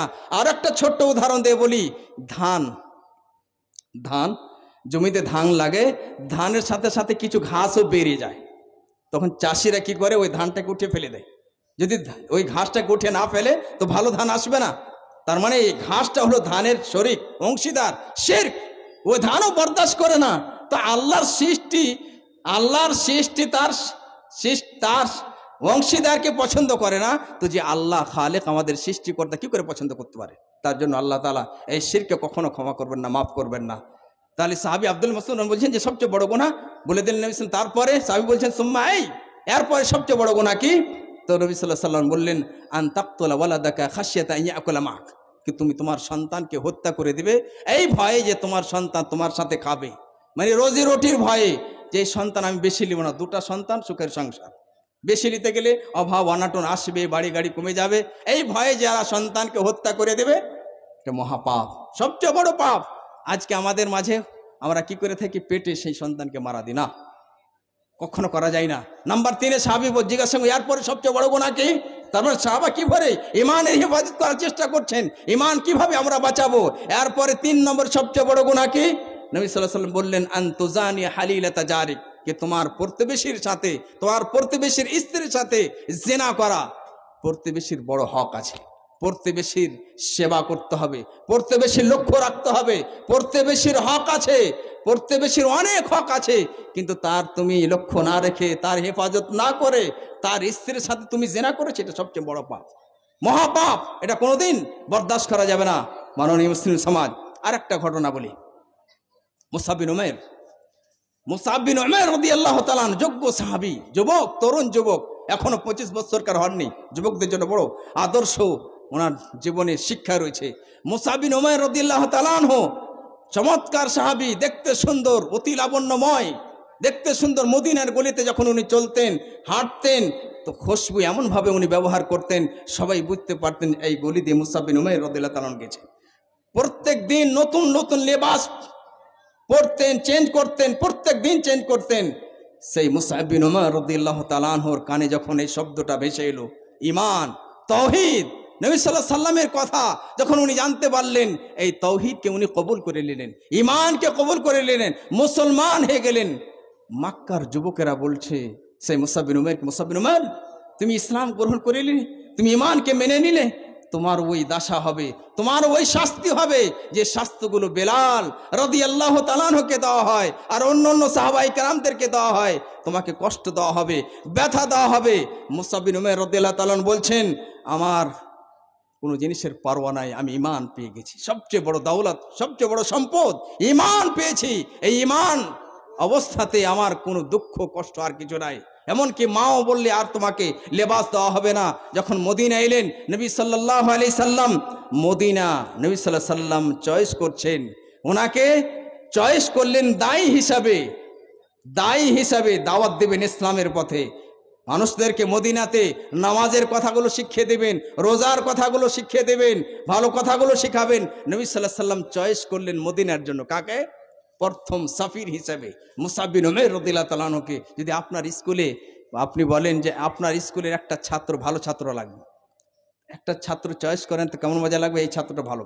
নবী সাল্লাল্লাহু আলাইহি সাল্লাম মক্কার জীবনী থেকে, মক্কা থেকে মুসআব বিন উমাইর রাদিয়াল্লাহু তাআলা চয়েস করলেন আর মদিনার জন্য প্রেরণ করলেন, মদিনার জন্য পাঠিয়ে দিলেন যে এই মুসআব বিন উমাইর তোমাদের জন্য দায়ী সাফির হিসেবে পাঠালাম, তোমাদেরকে নামাজের শিক্ষা দিবে, তোমাদেরকে ওযুর শিক্ষা দিবে, তোমাদেরকে কোরআনের শিক্ষা দিবে। কোরআনের শিক্ষার জন্য পাঠালেন এই মুসআব বিন উমাইর রাদিয়াল্লাহু তাআলা। ঈমান পাওয়ার পরে কেমন অবস্থা হয়েছিল ওনার, নবী সাল্লাল্লাহু আলাইহি সাল্লামের মাহফিলে উপস্থিত হলেন। সেই বুখারীর হাদিস, নবী সাল্লাল্লাহু আলাইহি ওয়াসাল্লাম বসে আছেন সাহাবায়ে কেরামদেরকে নিয়ে, সেই জায়গাতে উপস্থিত হয়েছেন। তো জামাগুলো ফাটা পুরানা, ফেটে ফেটে আছে, দাগ লাগা আছে, কিন্তু মক্কার জীবনে কেমন ছিল উনি? প্রত্যেক দিন নতুন লেবাস পরতেন। যেগুলি দিয়ে যেতেন খুশবু, আতর, সেন্ট হতো। বুঝতে পারতেন তারা যে এই গলি দিয়ে মুসআব বিন উমাইর রাদিয়াল্লাহু তাআলা গেছে। কিন্তু ঈমান কবুলের পরে দুনিয়াকে তালাক দিয়ে দিয়েছিলেন, দুনিয়া পরোয়া করেননি, আখিরাত চেয়েছিলেন যে আমি এখন আখিরাত পেয়ে গেছি। ওয়াল আখিরাতু খায়রুন ওয়া আবকা, আখিরাত হচ্ছে উত্তম এবং চিরস্থায়ী, ওই আখিরাত পেয়ে গেছি। আজকে যদি আমার জামা ফাটা পুরানা আছে, আমার কোনো পরোয়া নাই। নবী সাল্লাল্লাহু আলাইহি ওয়াসাল্লাম যখন মদিনাতে এই অবস্থাতে দেখলেন, নবী সাল্লাল্লাহু আলাইহি ওয়াসাল্লাম কেঁদে ফেলেছিলেন, মুসআব আজকে তোমার এই অবস্থা, কিন্তু তুমি এখন সেই অবস্থা থেকে উত্তম অবস্থাতে আছো, কেন? তোমার কাছে ঈমান আছে, তোমার কাছে ঈমান আছে। এই মুসআব বিন উমাইর রাদিয়াল্লাহু তাআলা আনহু যখন উহুদের যুদ্ধে গেলেন, যুদ্ধের ময়দানে কমান্ডার হয়ে গেলেন, ওনার হাতে ঝান্ডা ছিল, লড়তে লাগলেন আল্লাহর পথে, ইসলামের জন্য, তাওহীদের জন্য, কোরআনের জন্য। আল্লাহর পথে শহীদ হয়ে গেছিলেন, আল্লাহর পথে শহীদ হয়ে গেছিলেন। এই মুসআব বিন উমাইর রাদিয়াল্লাহু তাআলা আনহু প্রত্যেক দিন নতুন লেবাস পরতেন। সেই মুসআব বিন উমাইর রাদিয়াল্লাহু তাআলা আনহু যখন দুনিয়া থেকে বিদায় হয়ে গেলেন, শহীদ হয়ে গেলেন, পূর্ণ কাফনও পাননি, কাফন ছোট হয়ে গেছিল। নবী সাল্লাল্লাহু আলাইহি সাল্লাম যখন কাফন তার পা দিক থেকে দেওয়া হয় তো মাথা উদম হয়ে যায়, মাথা থেকে দেওয়া হয় পা উদম হয়ে যায়। তো নবী সাল্লাল্লাহু আলাইহি সাল্লাম বললেন, পা দিক তো মাথার দিক থেকে ঢেকে দাও আর পায়ের দিকে ঘাস দিয়ে দাও। এই মুসআব বিন উমাইর রাদিয়াল্লাহু তাআলা, তারা মানে মুসআব বিন উমাইর রাদিয়াল্লাহু তাআলা আনহু ঈমানের হেফাজত করতে গিয়ে নিজের সুখ দুঃখ, টাকা পয়সা, নিজের সৌন্দর্য সব শেষ করে দিয়েছিলেন, আর ভেবেছিলেন যে আমার জীবনের সৌন্দর্য হচ্ছে ঈমান, ঈমান আমার সৌন্দর্য, এই ঈমানকে বাঁচাতে হবে, ঈমান হলো আমার আসলে জীবন। এই ঈমান যদি না থাকে আমি বাড়ি গাড়ি টাকা পয়সা নিয়ে ধন দৌলত নিয়ে করবো কি? এই চিন্তাধারা আমাদের মাঝেও হতে হবে, আমাদের মাঝে হতে হবে। মাকিল বিন ইয়াসার তো এই কথাগুলা বললাম যাতে করে আমাদের মনটা গলে, আর আমাদের একটা চিন্তা ভাবনা হয় যে আমরা তাদের মতো জীবন চাই। ইসলাম চমৎকার আমরা দিন পেয়েছি, এবং সাহাবায়ে কেরাম রাদিয়াল্লাহু আজমাইন তারা সকলেই জান্নাতি, তাদেরই পথে চলতে হবে। তাহলে আমরা দুনিয়াতে শান্তি পাবো, মরার পরও শান্তি পাবো। ইসলাম এসেছে শান্তি দেওয়ার জন্য, ইসলাম এসেছে শান্তি যাওয়ার জন্য। ইসলাম যেখানে আছে সেখানে শান্তি আছে, যে বাড়িতে ইসলাম নাই সেখানে শান্তি নাই। আর যে বাড়িতে ইসলাম যত মেকদারে আছে, যত মেকদারে সেখানে ইসলাম তত বেশি ভালোবাসা আছে, ইসলাম আছে, শান্তি আছে। তার জন্য কিছু মহিলারা বলে থাকে যে আমরা দুনিয়াতে জান্নাতে আছি, কেন? ইসলাম পেয়েছে, তাদেরকে হক দেওয়া হয়েছে, পুরোপুরি অধিকার দেওয়া হয়েছে। সন্তানেরা ইজ্জত করে, সম্মান করে, স্বামীরা হক দেয়, তারাকে মারপিট করে না, খারাপ ব্যবহার করে না। কিন্তু যারা জুয়া খেলে, তাস খেলে, মদ পান করে, এসব মারা ধরা করে। আল্লাহ তুমি আমাদেরকে এই ইসলামকে, ঈমানকে বুঝার তৌফিক দাও, এবং সাহাবায়ে কেরাম রাদিয়াল্লাহু আজমাইন তাদের পথে চলার তৌফিক দাও। আমাদের অন্তরে কোরআনের ভালোবাসা, তাওহীদের ভালোবাসা জাগিয়ে দাও। আমাদের যুবকদের তুমি হেফাজত করো, যারা এই প্রোগ্রামের আয়োজন করেছেন যে যুবকেরা, আল্লাহ তাদের সকলকে পাক্কা সাচ্চা নামাজি বানিয়ে দাও। নামাজি না হলে কোনো উপায় নাই। আল্লাহ তুমি সকলকে আমাদেরকে নামাজি বানিয়ে দাও। আর যখন দুনিয়া থেকে বিদায় হব, ঈমান নিয়ে, তাওহীদ নিয়ে যেন বিদায় হতে পারি। আমিন। ওয়া সাল্লাল্লাহু আলা নবিয়িনা মুহাম্মদ ওয়া আলা আলিহি ওয়া সাহবিহি আজমাইন। আসসালামু আলাইকুম ওয়া রাহমাতুল্লাহি ওয়া বারাকাতুহু।